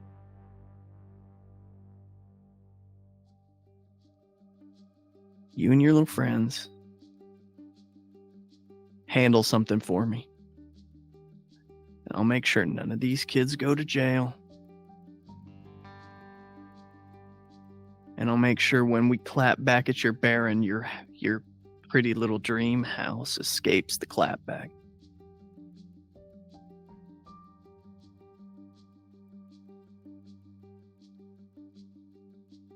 You know, it would be way easier if you were just actually true to your words. Just, you know, mind manipulate me, take me, make me do whatever the fuck you want. I still have hope that you'll see the path. That way, what? Condemn another like you did to me. You hope that. No. But I will make you do it. Yes, you will, so make me do it, then. Because I don't have a fucking choice in this, do I? No. But you do have a choice of when it happens. So are you going to handle this for me or not? Do you want to keep playing a Barbie and Ken over on the other side of the river? Or should I say Barbie and Kez? I don't want to do a single thing for you. But you're I gonna. would like to stay as far away. I would like to not hear you right now. Well, then do what I ask.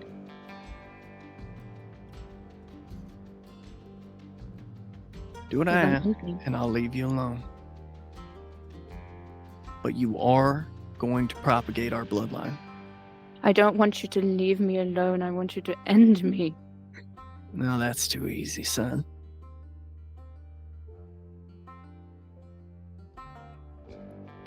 You ain't suffered enough yet. I despise you. Oh. No, if that ain't just the sweetest. He starts taking steps closer. You remember Agatha Monroe? No. She's Nosferatu. She's got a haven near here, and she's gone dark for about a week.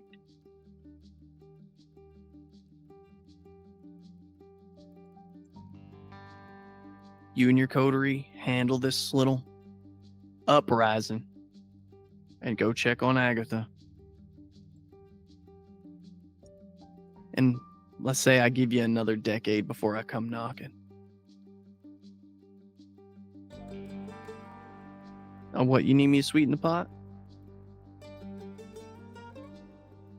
Doesn't matter what you offer me. I will handle this because it is becoming a dangerous situation and I want to try to help, but it's not for you, and I don't care what you want me to do with this Agatha person. Just want you to poke your head into the Mason's Lodge. See what's going on. That's where she stays. Why don't you hold my head while you poke it in? Oh, come on. Don't talk dirty to me, Alaric. I missed you too much.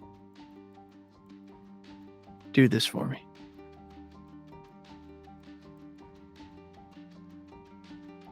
For whatever we used to be. Do this for me.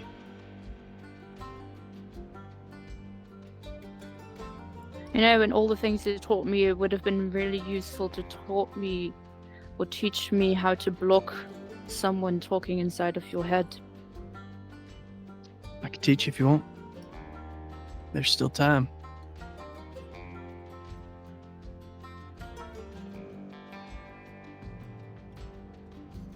He was walking towards Hink.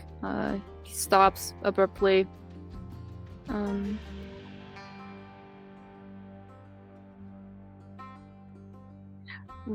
Whatever. Just take care of whatever you are here to take care of. I will be out of your way. And you'll take care of Agatha.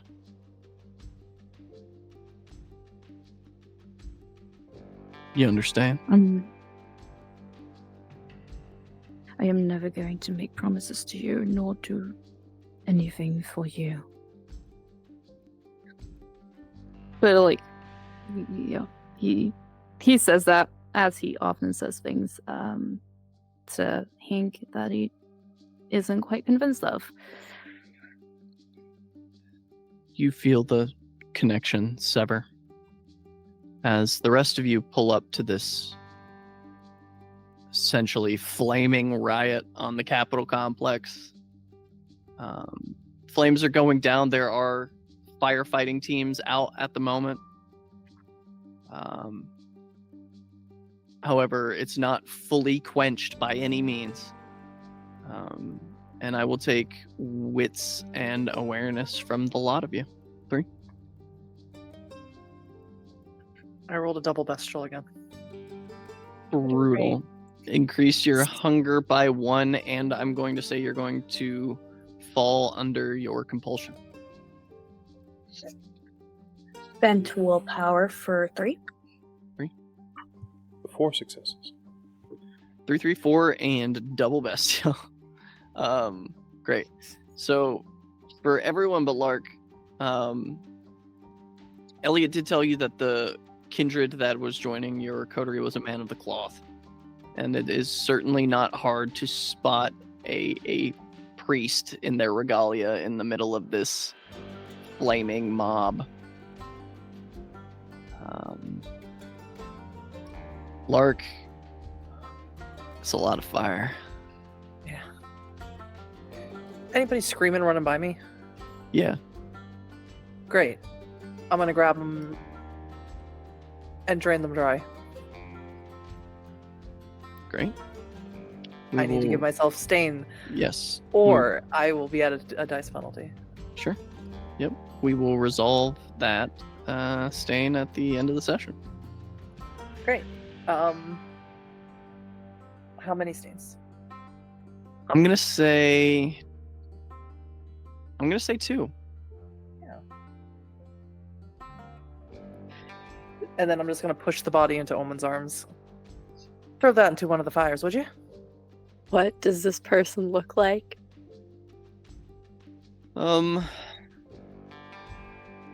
Foreign, maybe Latin America. Young female, maybe between the age of 19 and 23. Stretched ears, tattoos up her neck.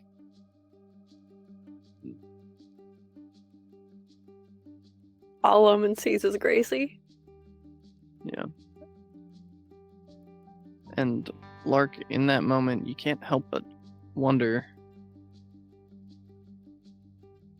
did she also not know who she was?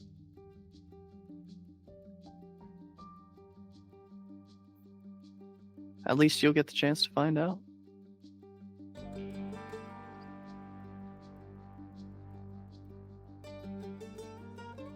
Omen will lick the wound clean. So it closes. And go put her somewhere. Someone will find her. Alright. Once the fire hits her. Sure. Calliope, Velasco.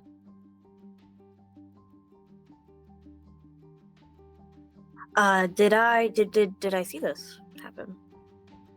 I don't think Lark was trying to hide it at all. Well, there's a lot going on, and infighting isn't going to help anybody yet, so I'll tuck that away for later. Sure. Miss Stone, if you could find a modicum of self-control. We'll talk about self-control later when you tell me what you're doing with my cousin Dolly. We are here for a meeting with someone and to take care of whatever it is that we're here to take care of. I'm sure one of you can remember.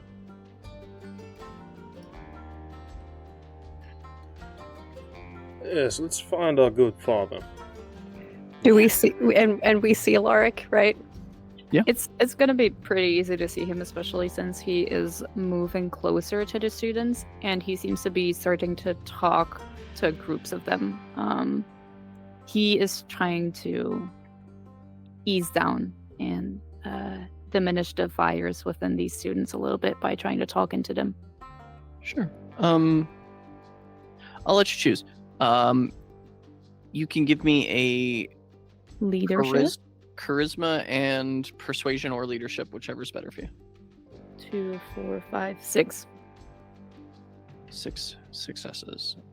It seems like these kids are listening to the good father, and they're starting, those of them who had their masks down, pull their masks back up and start slowly disseminating into vehicles, alleyways, things of that nature. Oh, he's quite the looker. Maybe check what I said about self-control, Miss Stone. Are we just gonna stand here staring at him, or Yes, please. If this is exactly who we're here to meet, then let's meet them. You can give me a talk on morality or whatever it is that you're trying to talk to me about, Mr. Velasco, at another time. And you can bring Dolly with you. Well, hey there, Mystery Reverend. Man. He'll turn around as Omen yells out, and he'll look at the group of the 4 of them. Some of them with their attire, like, it's just the sunglasses do it. Looking at the eclectic group of the 4 of them, and he's a little bit of an older man, around his 40s. And he is wearing clerics. He looks at them, puts his hands behind his back, and just waits for them to get a little closer to not be in yelling distance. I will noticeably, as the father turns around and I clock the crucifix, I will notably be in the back. Velasco will lead the charge if no one else will. Go for it. Well, thy kingdom come indeed. Look at you, shepherding your flock. Students were in danger. They needed to get out of here. I'm assuming you 4 are sent here to meet me. You would assume correctly. Great. Well, I was told you knew the goal of whatever this troop is supposed to accomplish. Oh, indeed. Let's have introductions first, shall we? Let's do well with our manners. Velasco Zavala Osario Lozano at your service. Omen. Clappy. Lark. Father Winthrop. Well, Father, how the hell, sorry, why is this so out of control? This wasn't supposed to be how the, push happened. Not surprised, Should though. look at our Baron for that, I suppose. Of course. Does anyone remember what exactly it is that he wanted us to do about this? I was a little beside myself last night. We're here to Would send we- a message. All supposed to do is make sure that these students get out in one piece. That's an interesting interpretation of making a statement. I don't care about a statement, Mr. Velasco. I care about the fact that, well, dozens of innocent young students were put in harm's way. Innocent. And you should care about that too. I would think a man of the cloth would recognize sinners when he sees them.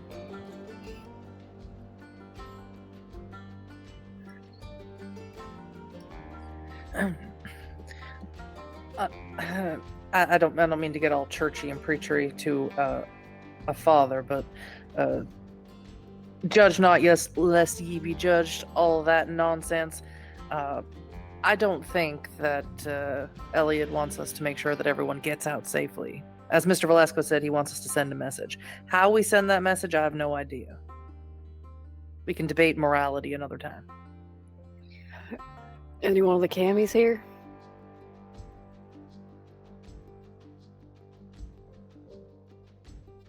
Anybody try to clean this up, cover it up? Look, you can already see the full line of police there trying to do that.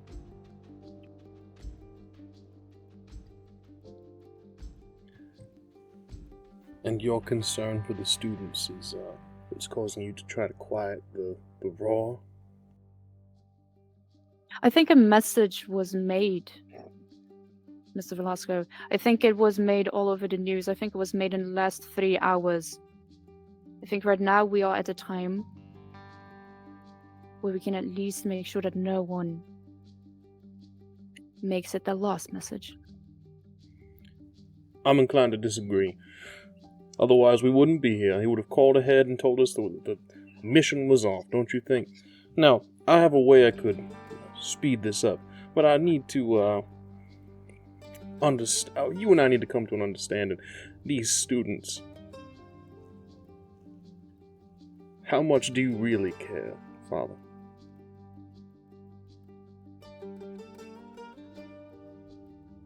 If you make it that even one of them, through your hand, ends up in a hospital here, I will make you regret it, monster. Monster. Well, there's a new one. Been called monster in quite some time. Rest assured, my hands will remain clean, Father. Clean as the down coat of a fresh lamb. What is it that you can do, Velasco? Stir him up. Ms. Locke, I believe that you and I are uniquely qualified in this regard. I Your believe so as well. charms. And for the record, Father, my hands will remain dirty and dripping in sin. Are there any German Shepherds here? Are there canine units? That is a great question. Negative. Not my... Damn. Negative. There are no canine units. However, since you are looking around, Lark, It's not a whole lot that I can do then. Never mind. you do see that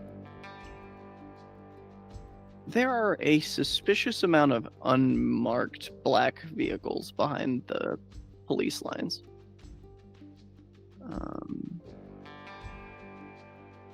And then you start to notice that,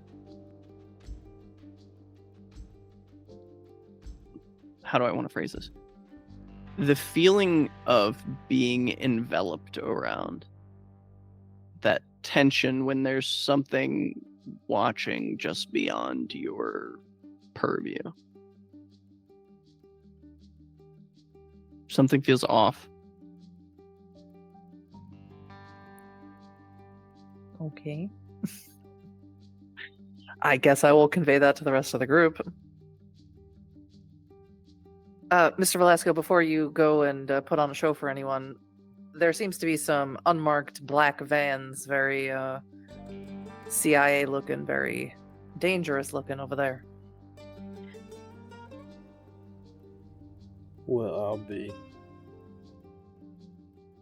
Do they look like the ones that were at the train yard? Similar, but not the same.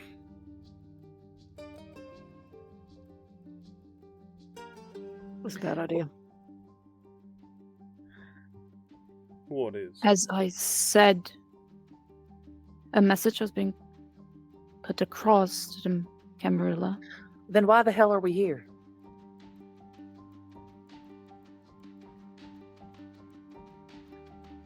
Supposed you were to meet me and talk about whether this drug business was. Okay, well, do we have to meet you here amongst the protesting, or can we just leave? Because there's lots of We fire can and lots leave. of noise. That is what I am saying. A message has clearly been put across. Things are dying down. We can leave here. Oh, puppy dog, do be sure to put in an invoice to my daddy for the amount of gas that we wasted coming here. Yeah, that ain't what we want to talk to your daddy about. And just looking at those vans, is there any markings? Are the police by them? Give me one more wits and perception. Or not perception, awareness. Sorry, wrong game. I'll help Omen out. I don't know if this is helpful at all, but I'll activate Sentiency. Sure. Do we Okay. get the sense I'm aroused. that Alaric's words are correct? Has a message been sent? Do we feel like our job is kind of done already? I mean, it certainly made the news. I mean, it depends on what you think Elliot meant. He's a fucking prick. 5 successes. 5 successes for Omen. Sorry, dropping dice. 5. 5. With Sentiency. All right, Omen. You are seeing some of these cops. Their uniform isn't right. On the lapel where there should be the dispatch pin, you see that there is a golden circle with sun rays coming out from it. And Calliope, you see on the side of this van, using Sense the Unseen, these strange Icarus green glyphs. They're not any blood sorcery you're aware of. Can I roll an occult? You've seen this green glow before. Under this very Capitol complex. Oh, right. Omen's gonna lean down to Calliope's ear, like put a hand on her back. I need to get the fuck out of here. We need to be gone right now. This is really wrong. Something is really bad here. Yeah, the cops. We need to go now. We need to go now. And that is when you hear the first gunshot.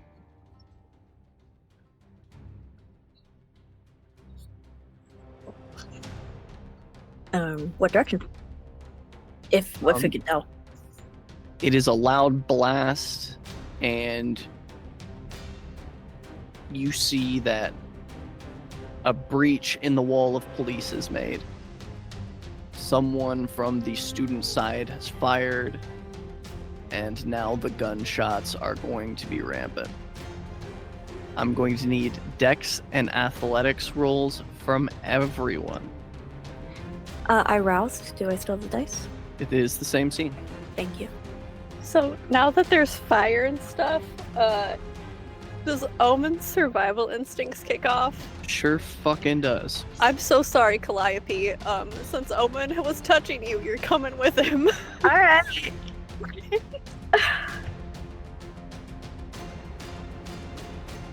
2 successes. 3 successes. 3 successes. 5. 5 successes. I have no dots in Wins. athletics and 2 dots in dexterity. Nope, 5. We out. I'm so sorry. Not Lark. Anybody with less than 3. Lark, you're going to take 2 levels of superficial. As a stray bullet catches you in the shoulder, another one in the back of the knee. Since I, as ST, could I devil's bargain with the ST? What you got? No, don't. If you're trying to do something to help Lark, don't. I reject it. You don't have a say Fair in this. I reject it. No, don't help No, Lark. you don't have a say. If someone helps you, you don't I have a would say just in like this. to remind everyone Rejection. that I am the ST for this session. Rejection. As Velasco has said many times before, the Coterie is under his protection. They are his. If he's close enough, he would step in front. Unfortunately, at the rate of gunfire, I don't think that's going to be possible for this one, Velasco. I'm sorry. Understood. As Lark takes 2 bullets, and then you see, as you are all making a desperate escape from this scene, explosions start to go off. Some type of improvised device, Omen. It doesn't have the sound of real ballistics. Lark, you kind of got a head start, and it seems like the rest of them are falling in tow, rather. What's your plan? Where are you going? He does attempt to persuade as many people as he can to also leave this right now and flee as he turns his back. As he does that, passing by, he basically makes his way away from Capital State Complex. I guess it's instinctually more towards the way he came and away from Cam territory, basically. To know that none of them are following. Are you stopping at the Masons Hall? I must ask. He instinctually is walking in that direction, though. Away from the ruckus, but in that direction. Sure. You run for several blocks before ducking into an alley, all of you together, far enough away that you can still hear the gunshots and the explosions.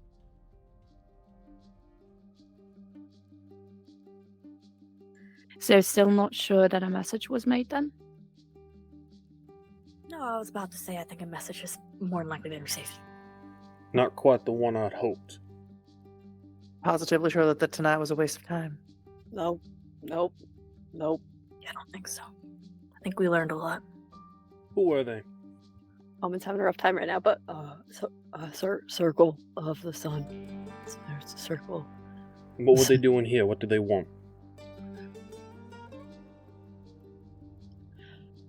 They're hunters. How did they know we would be here? Were they after us? Oh no. Really want to find out. Exactly where did you see them? Where were they standing? Fake uniforms. What's inside Omen? Sure. Because one time, One time, Omen told Lark that he's from a family of hunters, that their family were hunters. Wouldn't be clear of what exactly that meant, Sure. but did say it once. Manipulation and subterfuge, if you would, please, Omen. It was 5 years ago. While they're doing that, can I it's been a minute for me. Is there anything Clibby can remember in this moment about the green glyphs, Icker, what she saw? Spend a point of willpower. You remember those twisted werewolves? You remember the absolutely fucking sickening shit they were doing under the Capitol complex? Mm-hmm. You remember the humans that they controlled? Uh-huh. Or from? 7 with a crit. He's surely hiding something. Okay. I'm gonna use Daunt on Omen. And I don't know if this Oh, this It's an area of effect. Yeah, but Yeah. Oh, okay. I'm gonna try and push Omen away from everyone and use Daunt, and I don't know if being 2/3 blood bonded to me helps with that. Because I want the truth and I want it now. I've been shot twice. I will certainly give you 2 extra dice. Since I'm at 0 hunger, I'm gonna really make this unpleasant. 7 with a messy critical. Omen? I got 2 successes. Okay. Okay. Lark, proceed as terrifying as you wish to be. Messy critical. What's my penalty? You already did compulsion. Mm-hmm. Increase that hunger. Lark's going to, with strength that she really doesn't have, Lark's going to push Omen deeper into this alley up against a dumpster, be loud, make noise, push the dumpster maybe. Just sort of lord over him as much as she can, although she's much shorter than him. Tell me everything that you know and tell me now. So it's it's a long time ago. It's a long time ago. It was. I don't care how long ago it was. Gracie was just a baby, and we needed the money, and Warren gave me a job, and I worked for him, and they hunt things. Started off with lupines, and then it just got so messy. It got. Is this the family of hunters that you come from, that you told me about when we first met? And Uncle Warren was running around with him.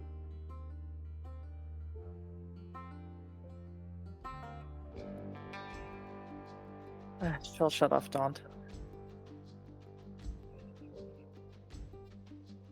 We need to tell Elliot about this. No. Yes. No. Sorry. Hunters, yes. The rest of it, no. Please. Let's put it to a vote. She'll take your hand, pull you back over to the coterie. I think at least on Lark's part, they're patiently waiting until you the fuck come back. Velasco's probably just talking shit about another lover's quarrel. I feel like deep in thought. Like, very upset. Omen is so terrified of these people who shot me because he's personally been involved with them. Go on. Is that honey. right? Before I died, yeah. Well, go on now. They're organized. They're well funded. But what do you want to know? Everything. You say this whole group believes we've achieved our goal, made the statement, gotten information. No, they made their goal. What else do you know, Omen? I haven't talked to any of them in years. Oh, you spoke with them, not hunted by them, but instead sipping tea, having Sunday brunch. We don't get to Apparently- choose who we're born with, alright? We don't get to choose that. Yeah, apparently Oh, there his it is uncle is the leader. Uncle Warren, was it? Not the lead. Maybe he is now. I don't fucking know. Once again, I don't talk to them. You don't talk about it at all. And since you are now one of the hunted, perhaps you should share it with your coterie.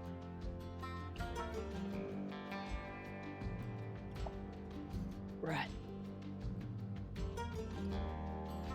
So, like I said, they started off dealing with the lupines. Smuggling is. I don't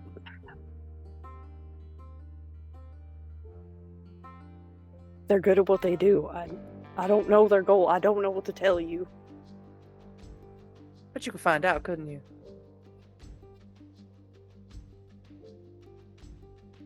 Probably. Yeah. How did you split ways with them? Stop being useful.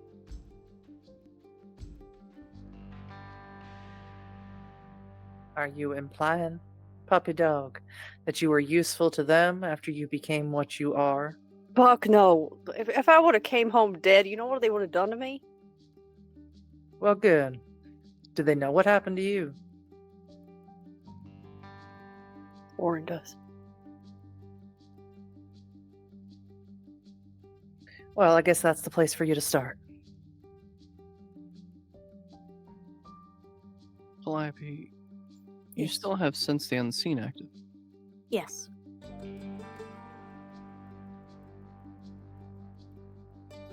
You see just around the edge of the alley a faint glimmer of something obfuscated. Maybe some air of blood sorcery, perhaps? Either we're not alone, or there's blood sorcery nearby. And I'd rather not check it out by myself. Well, let's go make ourselves useful then, Calliope. The rest of you, by all means, discuss what else we need to know. I'd love to be filled in full.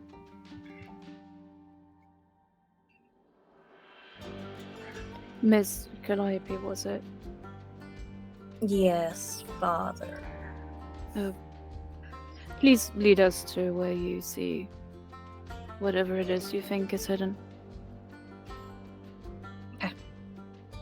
Lark, it's at this point you get a text message from Boa. Where are you? Coming to pick you up.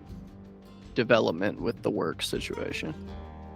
You all, do your investigation. You get in touch with me, you let me know what it is that we're doing about all of it. About hunters, about these fucking bullets dug into my leg and my back, and any sort of nonsense going on in this alley. You let me know. You let me Are you know whether going- or not I'm telling my daddy. Yes, Mr. Velasco? Are you going to be alright? Going off on your own like this, is that smart? I'm never on my own. I would insist that you take Solus with you, though that is your choice. Do you really think that a snake and a mongoose go well together? I think you might be surprised, Miss Stone. Well, as much as I like surprises, I think I'll pass on that one.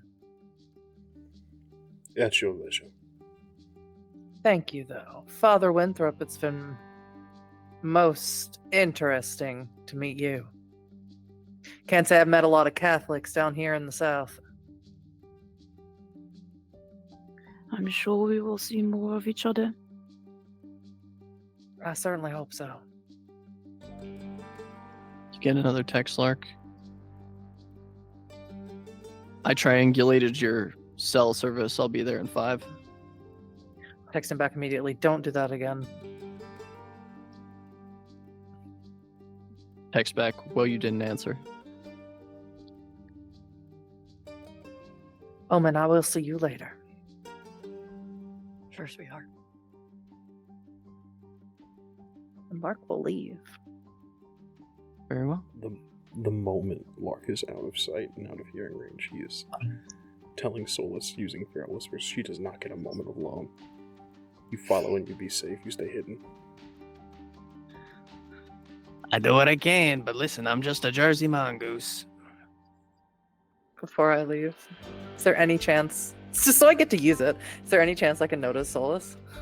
I will I'll roll for Solus, and you give me a wits and awareness.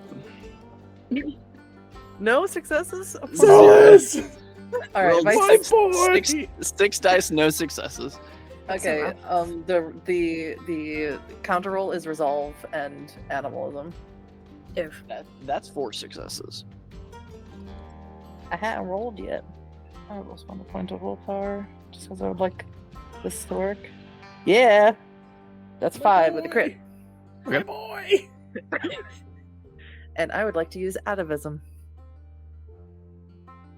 Oh yeah, so he goes full weasel war dance and starts like jumping around the alleyway, looking for something to eat, biting whatever gets close. It's bad. He's gone rabid. And Lark will just wink at Velasco and turn the corner and leave. Lark has absconded, leaving the lot of you here in the alleyway, making your way towards the other alley exit, where what seemed Calliope as a dull glow from just around the corner, you see that the outside of this building a block down is so covered in blood sorcery runes that it glows like a ruby with a flashlight beneath it. It is truly an impressive level of blood sorcery. Get a little tingle in the back of my head with the knowledge hungry. If you would like to get closer and look for any arcane signatures, that is certainly within your purview. Yeah, she'll go into a sort of like disassociative state and just approach. Give me an intelligence and blood sorcery.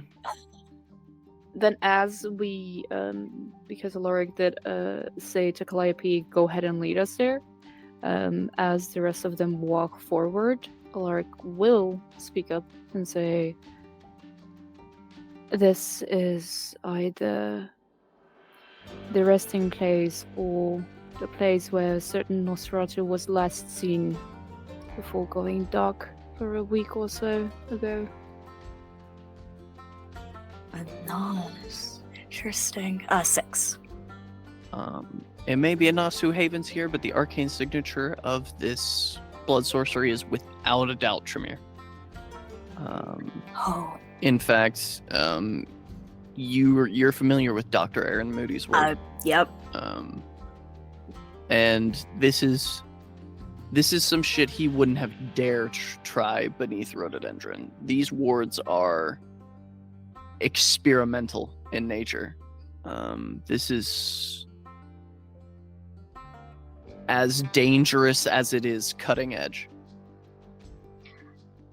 In fact, most of these runes, you're not even sure what they do. Yeah. So she's approaching in this knowledge hungry state, and then as soon as she catches wind of that, she'll stop and like put her arms out for everyone to stop behind her and say, "You motherfucker. Who is here?" She'll turn to Alaric. As far as I know, there was a certain Nosferatu last seen here about a week ago called Agatha Monroe. Yeah, Maria. I assume. Yes, indeed.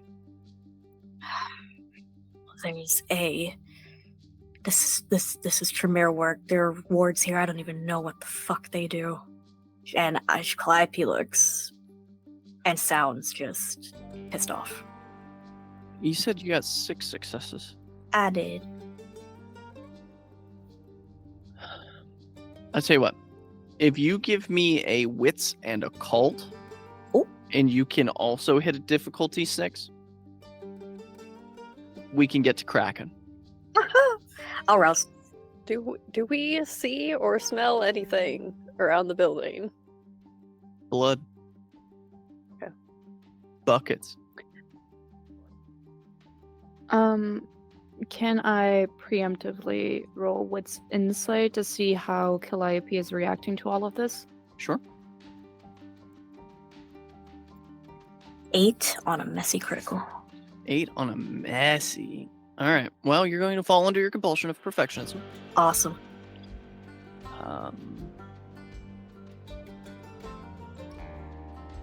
You begin to piece it together. Recalling what he was researching. That piece of paper from your vision. The book on ancient Transylvanian era Saurus level blood sorcery that he was reading. This is a part of a transmutation ritual to turn a Nosferatu into a gargoyle. Oh, this meant evil. Okay. But here's the thing. There's no transfusion of the blood. You're not seeing a combination of Gangrel and Nosferatu and Semis Vitae. He's trying to make a pure strain gargoyle. Out of one Nos. Out of one Nosferatu. And I'm gleaning this from the runes on the building. Correct. Okay. It seems that these runes around where they havened were slowly turning them into this thing. Oh. Okay. Do I see with all the successes I rolled, do I see a ward against kindred? Like, can we enter? There's no ward against kindred. And the doors themselves are surprisingly one of the only pieces of this building that are unensorcelled. Good God. Okay. How many successes on your wits insight, Laura? 6. You can tell Calliope's racing. There are thoughts happening. They're dissecting this cabal craft. Can I see some kind of shock in Calliope's face, Luna, when Absolutely. she's piecing everything together? Absolutely. Is there anything else emotion-wise except for shock? Like, is there fear? Is there... Shock, anger, and fear, yeah. What did you find? Something is clearly hitting you. What is it that you can see that we cannot? If she could breathe heavy, if her face could go wider, she would turn to everyone slowly and say, I will remind you very quickly, Calliope, this is forbidden knowledge not to be shared with outsiders. oh, yeah. And I got my compulsion.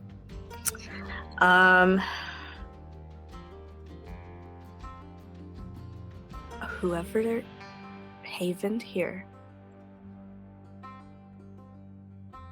is either dead or so much worse. And I will follow you in if you want to investigate, but this is dangerous territory. All right. Omen's gonna go up to the door and listen in, and maybe go inside if there's no noises. I'll be close behind. Was knowledge hungry? You hear no noise. Omen's gonna quietly open the door and go in. It is as you open the door that I need a rouse check from each of you, please. Success. Calliope is going in, right? Yes, absolutely. Success. Failure. Omen wants to die before he has to call Warren.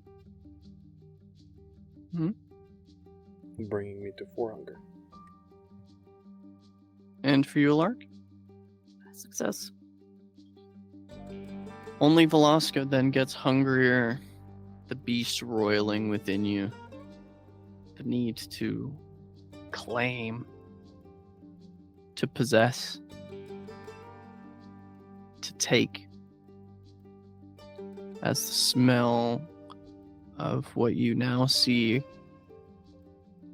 maybe 30 dead Masons. Blood covers the floor in here. It looks like they've been savaged by a wild animal. Torn limb from limb. Throats torn out. Like they wanted to drink the blood from the spurting carotid like a fountain.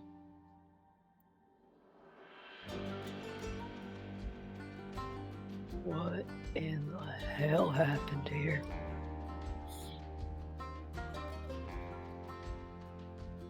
Just as I thought. Just as you thought.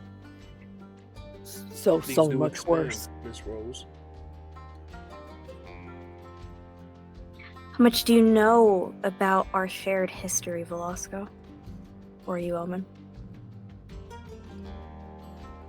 Oh, that history. That history. I'm well versed. Okay. I don't know what you're talking about.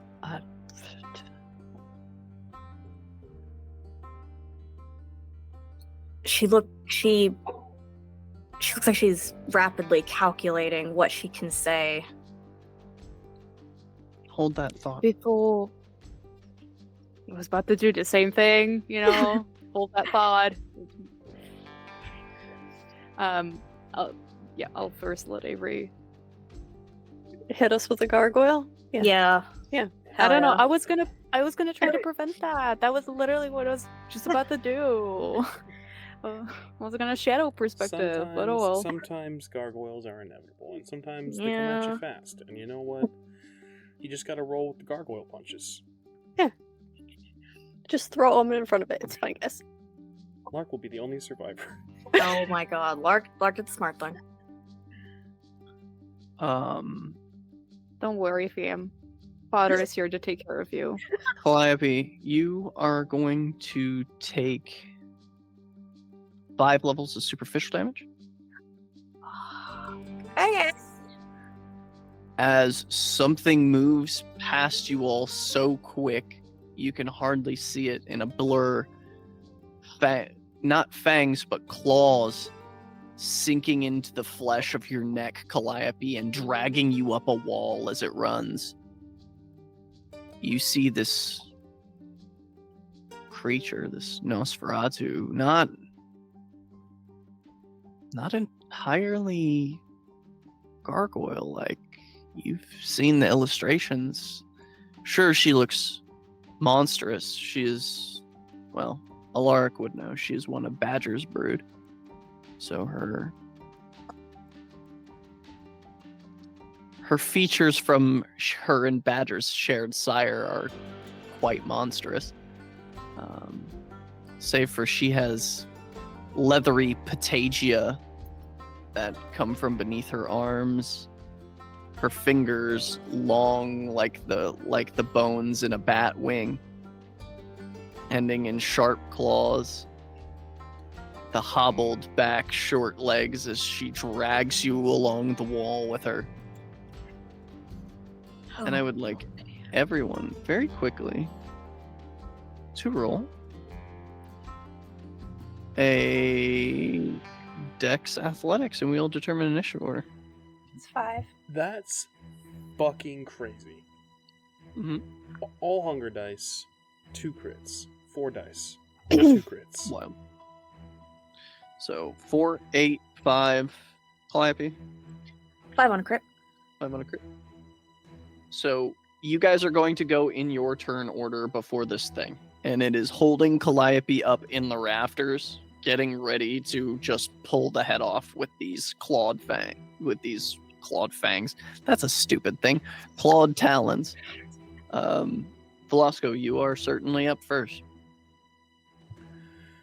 Velasco will take his ring and carve into his initiation scar, all the while saying, "I'm so goddamn tired of creatures and beings and humans thinking they can touch my things. Get your fucking hands off my usurper."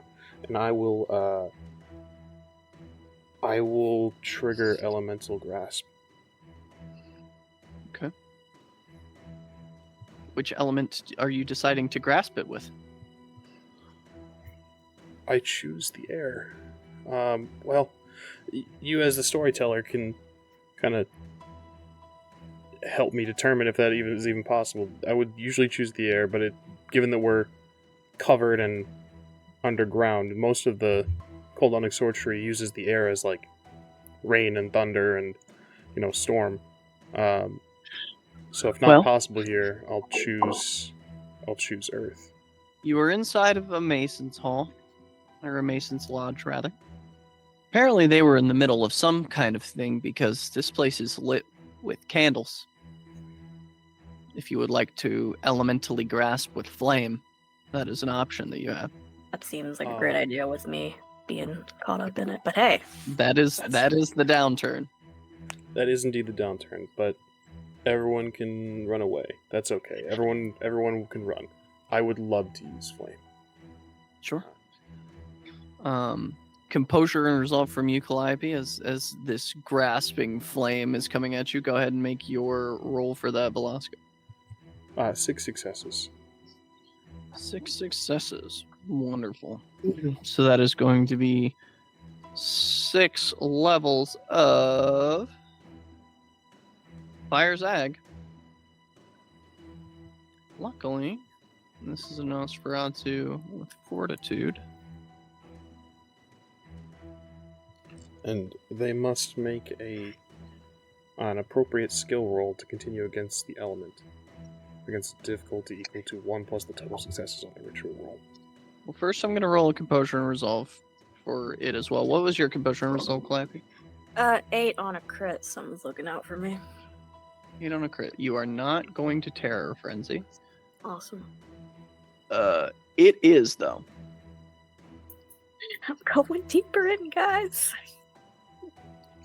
So, in its need to escape,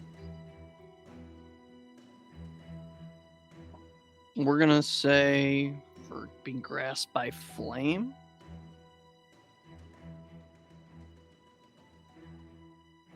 honestly, I'm going to say resolve in athletics here. I think that's fair.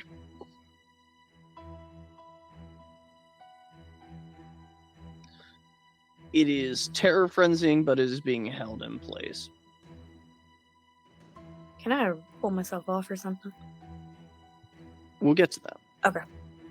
After Velasco is... Clarify Okay. for Elemental Grasp, I'm so sorry. It's kind of a misleading name.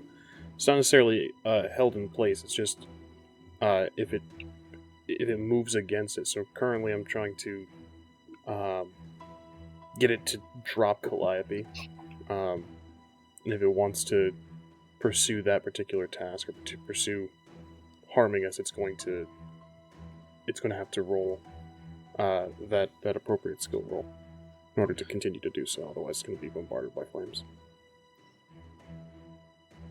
Okay. Then what it is going to try and do is escape. Calliope, if you wouldn't mind, give me a stamina or dex athletics to try and break the fall, because it's going to drop you from the rafters. You're about 15 feet up. Okay. Stamina and athletics. It's the same fucking roll, so I'll tuck and roll. Blah. Stat. Would it be possible to catch Calliope? Dex athletics, make it happen. Okay. Because the goal was to do something about it, but if it drops Calliope, then we're just getting the fuck out of here with whatever this thing is.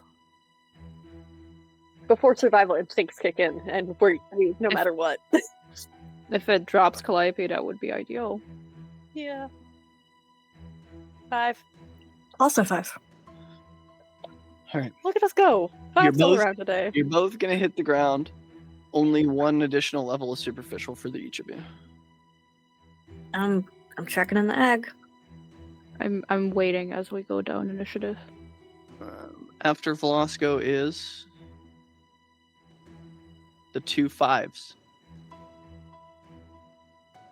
So whichever of you would like to go first, have at it. I think I used my action to catch Calliope. Sure. Oh hell. Oh, sorry. Could I use Theft of Vitae? Or does it have any Vitae left? You can definitely use Theft of Vitae. Would it hurt me with the fire? It shouldn't, because it's like far away. No, go ahead. Okay. Go ahead and make that Theft of Vitae roll. I'm scared. I don't like the way you say these things. There was no reason to say it like that. What's the fucking... Let me do it in a man. Wait, go ahead and do that. That would be smart. Go ahead. Thank you, I appreciate that. This is our message to the Camarilla guys. Look at us go.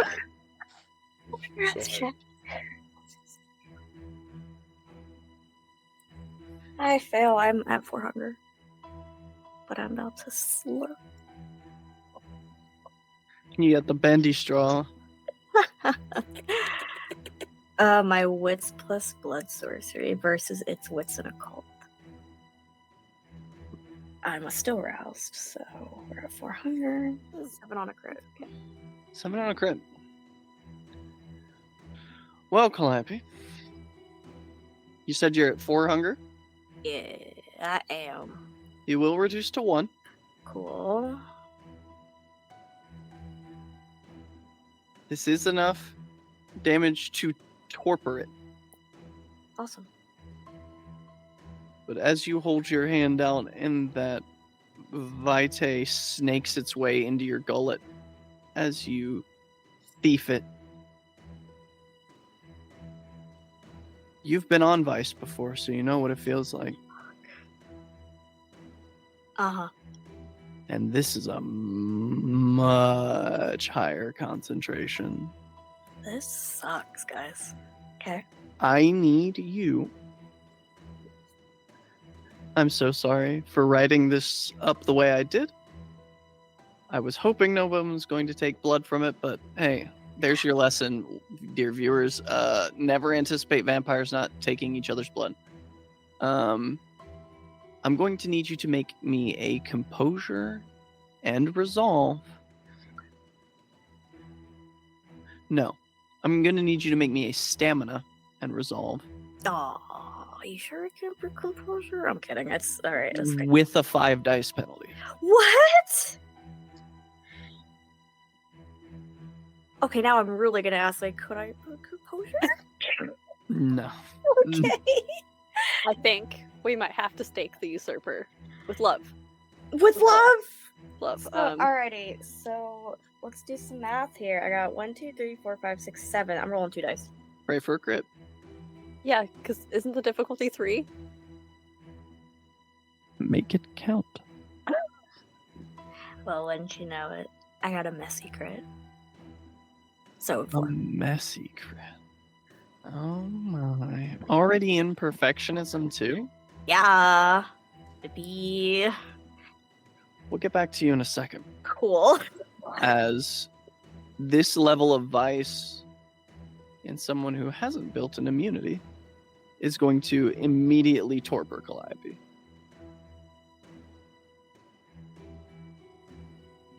Good night, sweet prince. Omen's just holding her body like, I'll know what happened. She just... You're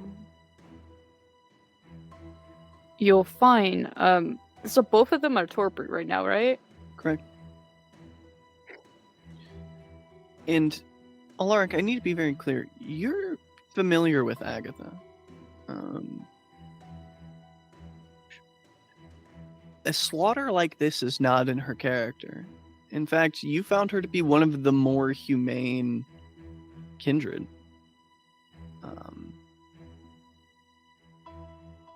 She never seemed to give off the vibe of even ever really being that hungry. Especially not to kill 20 people right here on the floor.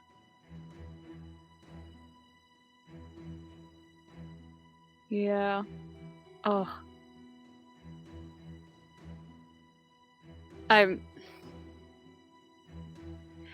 Instead of leaving the turmoil inside, he will speak up and say, I fear that whatever this is, it is not Agatha anymore. And perhaps it would be best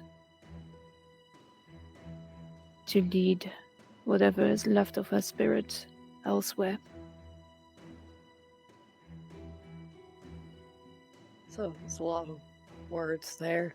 You're saying you want to? Is she dead or? Oh, she's going to be. All right. So.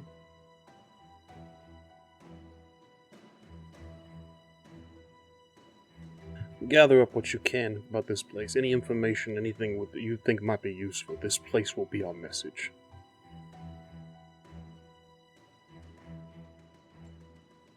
This place was already used for a message. We have just received it. I will have my answer for them, Father Alaric. Is there anything that we can grab that seems to be useful at all? This is a large Mason's Hall. There are offices. There are different common rooms. There's a library of ledger documents. This is going to be a pretty thick group-made intelligence and investigation. You know what really sucks? I have Scour secrets, but I'm Yeah. sleeping. Yeah. You out, boo. I'm You out. Omen's just kind of like pointing at stuff with his chin as he's hauling Calliope around. I have a question. Sure. You to awaken a kindred from torpor, they need Vitae of someone higher generation, correct? Mm-hmm. Do I happen to know if Calliope is a lower generation or a higher generation? I don't think you would have any way of knowing. Well, we can always try. Does anyone would approach Calliope? Does anyone oppose an attempt at waking our companion? Yeah, I don't like how she passed out, but that's just me.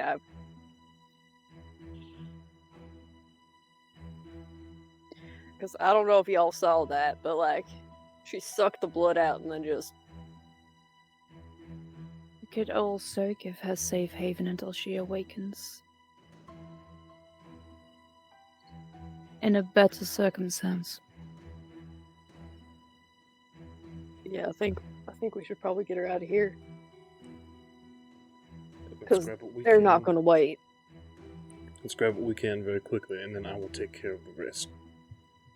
I say we just knock the candle over, but that's me. So, out of the three of you, what is the total amassed successes? What was the roll? I didn't roll. I'm so sorry. Intelligence and investigation. I got 3 successes on my 3 dice. 3, 6. Also 3 successes. 2 successes on 2 dice. So 8 in total. Gathering documents, gathering what you can. Omen, as you go into the office, the thing that sticks out to you is you see that there is an open journal, maybe? Leafing back through, this seems to be a personal account of Agatha's. And how much time do you want to spend with it? I'm just gonna take it.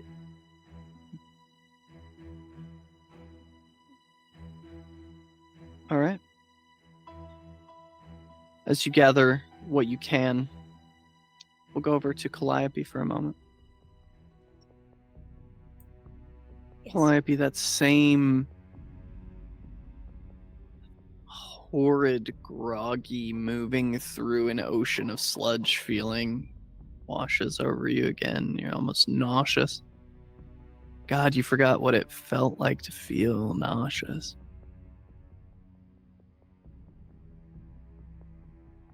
As you hear your younger self in the distance. Come play with me. Come on.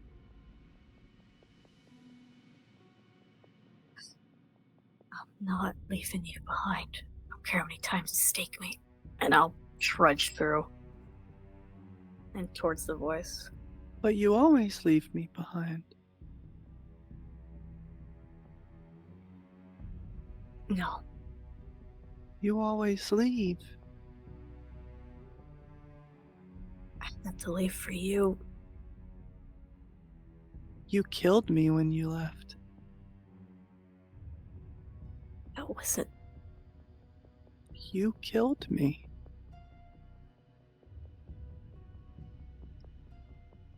I think she'll stop. And drop to her knees. In that moment you drop to your knees, you find your forehead pressed against the cushioned headrest of the altar footing. Your father beside you. He looks over. Your father, not your stepfather.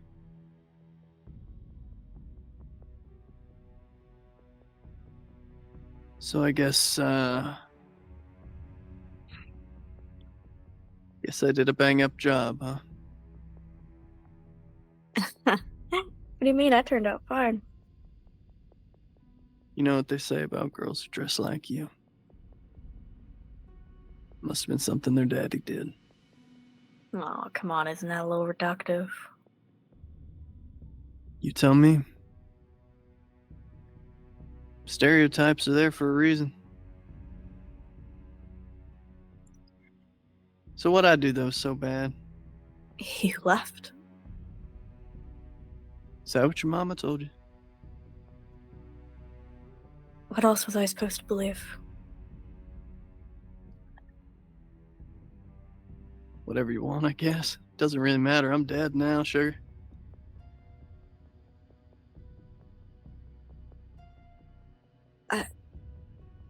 When?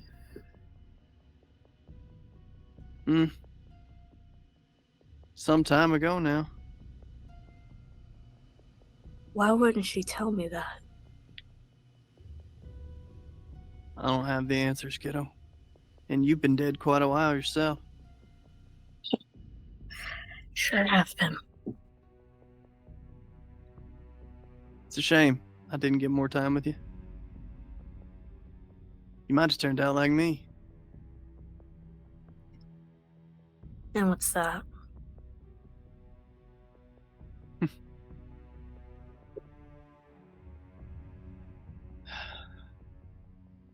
I don't think we got time for that talk, darling. Because you're about to wake up and start eating your friends. And I'm sorry. It's a rough way to go, what they're going to have to do to you. But if I'd have just had a little bit more gumption, maybe I could have got you out. No, don't go. I'm not going anywhere, kiddo. You are. Shit. You thought that old church was bad? Welcome to hell, sweetheart. At that, who is going to feed Calliope? Technically, Omen could, but he wants to wait until we're out of here. Yeah, I don't have the. I'm not in a position to give up or make another rouse check. Sure. So, Well, not taking really. Calliope, leaving, tipping over some candles on the way out. I will say, even though this sounds unceremoniously, Alaric will like do a prayer for the 30 dead bodies that are lying in there, you know, and that their souls may find peace. Absolutely. Velasco will remain behind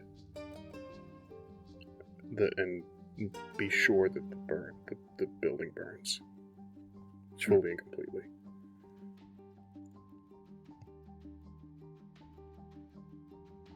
Do you need to ride somewhere, Father, or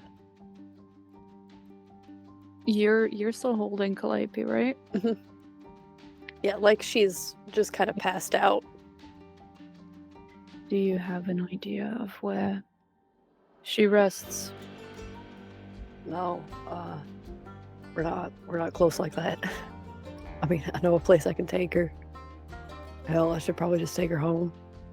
Deal with consequences in the morning. You would take her with you. Yeah, I mean, somebody gotta look out for her. She's kind of squishy. If it's going to be any sort of trouble going home, you may use my abode. I won't be returning tonight. Hey, man, you said if anybody needs it, you had a place. Indeed. Right.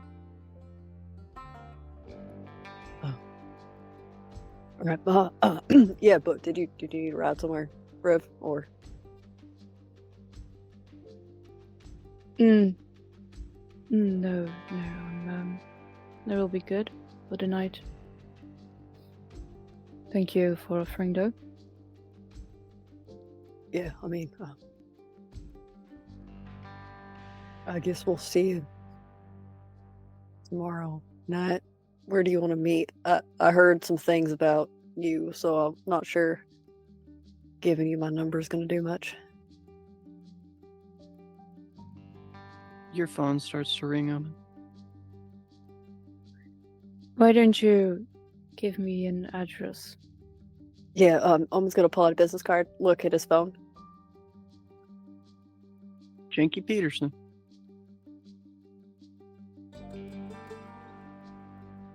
If you'll excuse me, and he'll answer the phone. What is it, Janky? It's been... Hey, quick question. Do you see like a white truck across the road? Omen's gonna look. You see it? What'd you do, Janky? All right. That? Tell me if the light. Tell me how many times the headlights turn on and off. It's 1, 2, 3. 3, Janky. It's 3 times. What the fuck are you doing? It's getting well, early. A bunch of people just came out of fucking the best obfuscators fucking place in all of goddamn Charleston, so I'm making sure you're who you fucking think you is.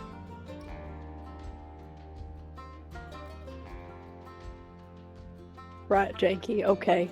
What were you guys doing in there? Can I get out? Can I come over and talk? No. Well, come get in we're my gonna- fucking truck. Come, all of you. I got room. I even brought the one without the flag this time because you said it was too conspicuous. That's not what I said, but I appreciate that you tamed down my language. Reverend, would you like to meet one of our associates? It'd probably be better not to, but I can understand. God damn it, We're Janky. getting. He will look to the burning building a little bit further off, or like starting to burn building.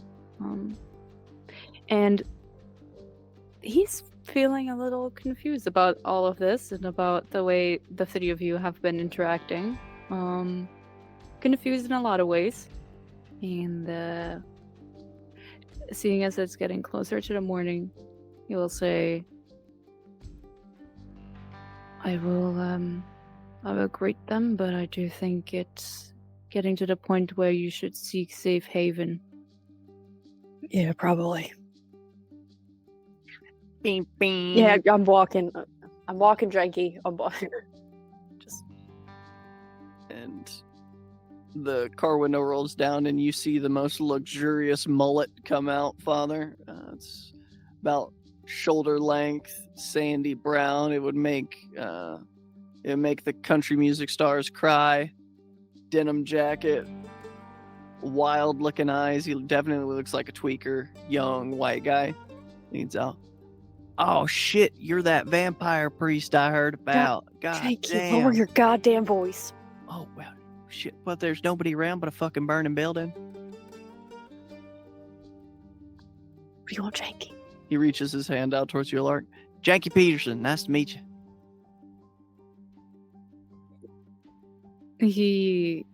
There's disgust on his face. He reaches out a hand and just takes it. Well then, Mr. Peterson, Father Winthrop. Oh, you could just call me Janky. Everybody does. Hmm. Some people even call me fuck ass. I'm assuming you will be taking these two, at least, to a safe place. Yeah, we should hop in. We should ride and talk. You should too, Father. Respectfully. That's the right way to say that, right? You already said several things that probably weren't respectful. I'm so sorry about taking up your time like this, Rev. And Omen will get in. Are you looking for that vice in Aggie's place? Why would I look there, Janky? Why? Well, you know who had a suspicion that they were, dosed up. Which is why I was coming by to keep an eye out.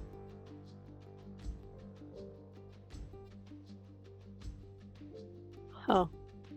You know she don't actually live here, right? This is just like a secondary place? Well, she's technically dead, so... Oh. I always liked Aggie. She was nice to me. Omen's got a firm grip around Calliope's middle now, just in case. Aggie never thought I was weird because I didn't turn out ugly. Before they can continue the conversation, Alaric will chime in. Assuming that Velasco is also still there, but I don't know what his intentions are. Did Velasco stay behind by the building? Velasco is using elemental shelter. He will be the fire. Okay, so that was clear to me that Velasco was not with us then. Looking at Omen still carrying Calliope standing next to the van, assuming that there is still a little bit of time left, that Lark thinks that he could come with them and then get to his place back. He doesn't want to be stuck with these people. He will mention, perhaps it is best if we already get in and get you to your safe place. I will escort you there and then take my leave. Yeah, there's plenty of room, Father. It's a big truck. He kind of just gives a mingled glance at Calliope's unconscious body before I guess they pile in. As you begin to drive Velasco, becoming the flame that will consume the Mason's Lodge. Janky leans over to Yeoman.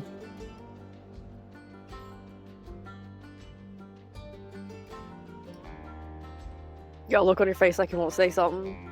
But I do. I just don't know how to say it. You're just gonna have to say it, and we'll figure it out from there. No, Omen.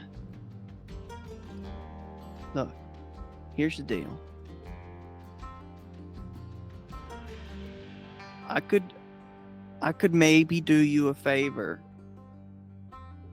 if you were hard on Aggie's trail and trying to, because I mean, if she was all doped up, she'd have more at her like actual spot, and maybe there's some more information about who she's getting it from. Mhm. But here's the thing, man, it's in the Warrens, and I'm not supposed to, you know. I remember what you said. Are we still going with not saying his name tonight, or Yeah. right. Well, so? here's the deal. I'll keep you know who distracted, so Mhm. y'all can get in there. Perfect. But you gotta do a favor for me first. You know what, Janky? I've had a real bad night tonight, so just tell me what it is. You promise you'll say yes? Because if you don't, I'm probably gonna get killed. I ain't gonna lie to y'all. This is probably the last fuck up for me. So I really need you to come through on this one. Yeah, Janky. I need you to problem. go see your mom. Nope. Come Why? on, you said you'd say yes. Janky. I just had to go. Scarlet misses you. That mom. Yeah. Oh, What you think I mean? don't worry about Janky. Anita Bennett? No. Mhm. No. No, that's stupid. I need you to go see Scarlet. Stupid. It's real stupid. I know. I know the shit you're into. I can smell the shit you're stepping in. I'm picking up what you're putting down. Sure, Janky. I'll go see Scarlet. And you need to take Lark with you. Why not? Because Randall wants to see her. Fantastic. You remember pain in the ass Randall? I remember it. Yeah. Well, just thought I'd refresh your memory. What happened to Callie P. Rose? Oh, she ate. Agatha. With her. Oh, I thought you Brain. meant like the way the kids say, like she ate. No, I think she's got something going on with someone. She keeps disappearing. Anyway, it's fine. Oh, she ain't single. Man, I was gonna try and shoot my shot. I wouldn't. You're not her type. Everybody's types a mullet. What you mean? Ain't that right, Father? Everybody loves a mullet. Business in the front, party in the back. Joe Dierte? Yes. So, Yeah, see, Father so gets it. disoriented by this conversation. I don't even think he gets an answer. All right, here's the deal. Tomorrow night, you go see Scarlet. Sure. I'll give you a call to get you an early out from seeing Scarlet. And I'll call to tell you that I've got you know who distracted. Now, Mhm. once you're down there in the Warrens, I can't help you, son. I can't help you one lick. That's You're fine. going to have to find your own way in. Well, not your own way in. I'll show you where the way in is. But you're going to have to find Aggie's spot, because I ain't been down there in a long time. She probably done moved on you. Funnily enough, I think we got enough of her blood that this one would be able to do something. I don't know. Well, wouldn't that just be nice? No. Janky, but thank you. Anyway, I don't know how many more are down there. You know who doesn't let me go visit no more. So I don't know what you might run into down there, how many of them are down there. And if what the last thing you want, Omen, I tell you, God's honest truth, is the last thing you want's a bunch of angry Nosferatu trying to ram their fucking claws up your ass. Sorry, Father. Could we speak less in riddles and actually name whoever is not to be named? Janky will lean over. Can we trust this fucker? He wears Can- the white collar. That means he's a Catholic, right? Yeah, there's Uh, priest confessee privilege. I don't know. He's talking about Badger, the sheriff. Oh, god damn it. Priest confessional privilege. Yeah, Badger's my vampire dad. You don't have to say it like that. What? That's what he said. That's how he says it. Okay. all right. So yeah, Badger. So I'll keep Badger distracted, because if he figures out y'all were in the Warrens, y'all are dead folk. I'm sorry. Don't leave no traces behind, because he'll fucking track you down to kill you. He's a vicious son of a bitch. I've been on Badger's list for a while. It's fine. Well, yeah, but you got on his list because you wouldn't help me boost that Dodge Charger that one time. Sure, that's why. All right. And as you pull across the bridge going back into Kanawa City, having this conversation, that is where we're going to end today's session. Gluttony. Thank you all for being here, and we'll see you on the next one.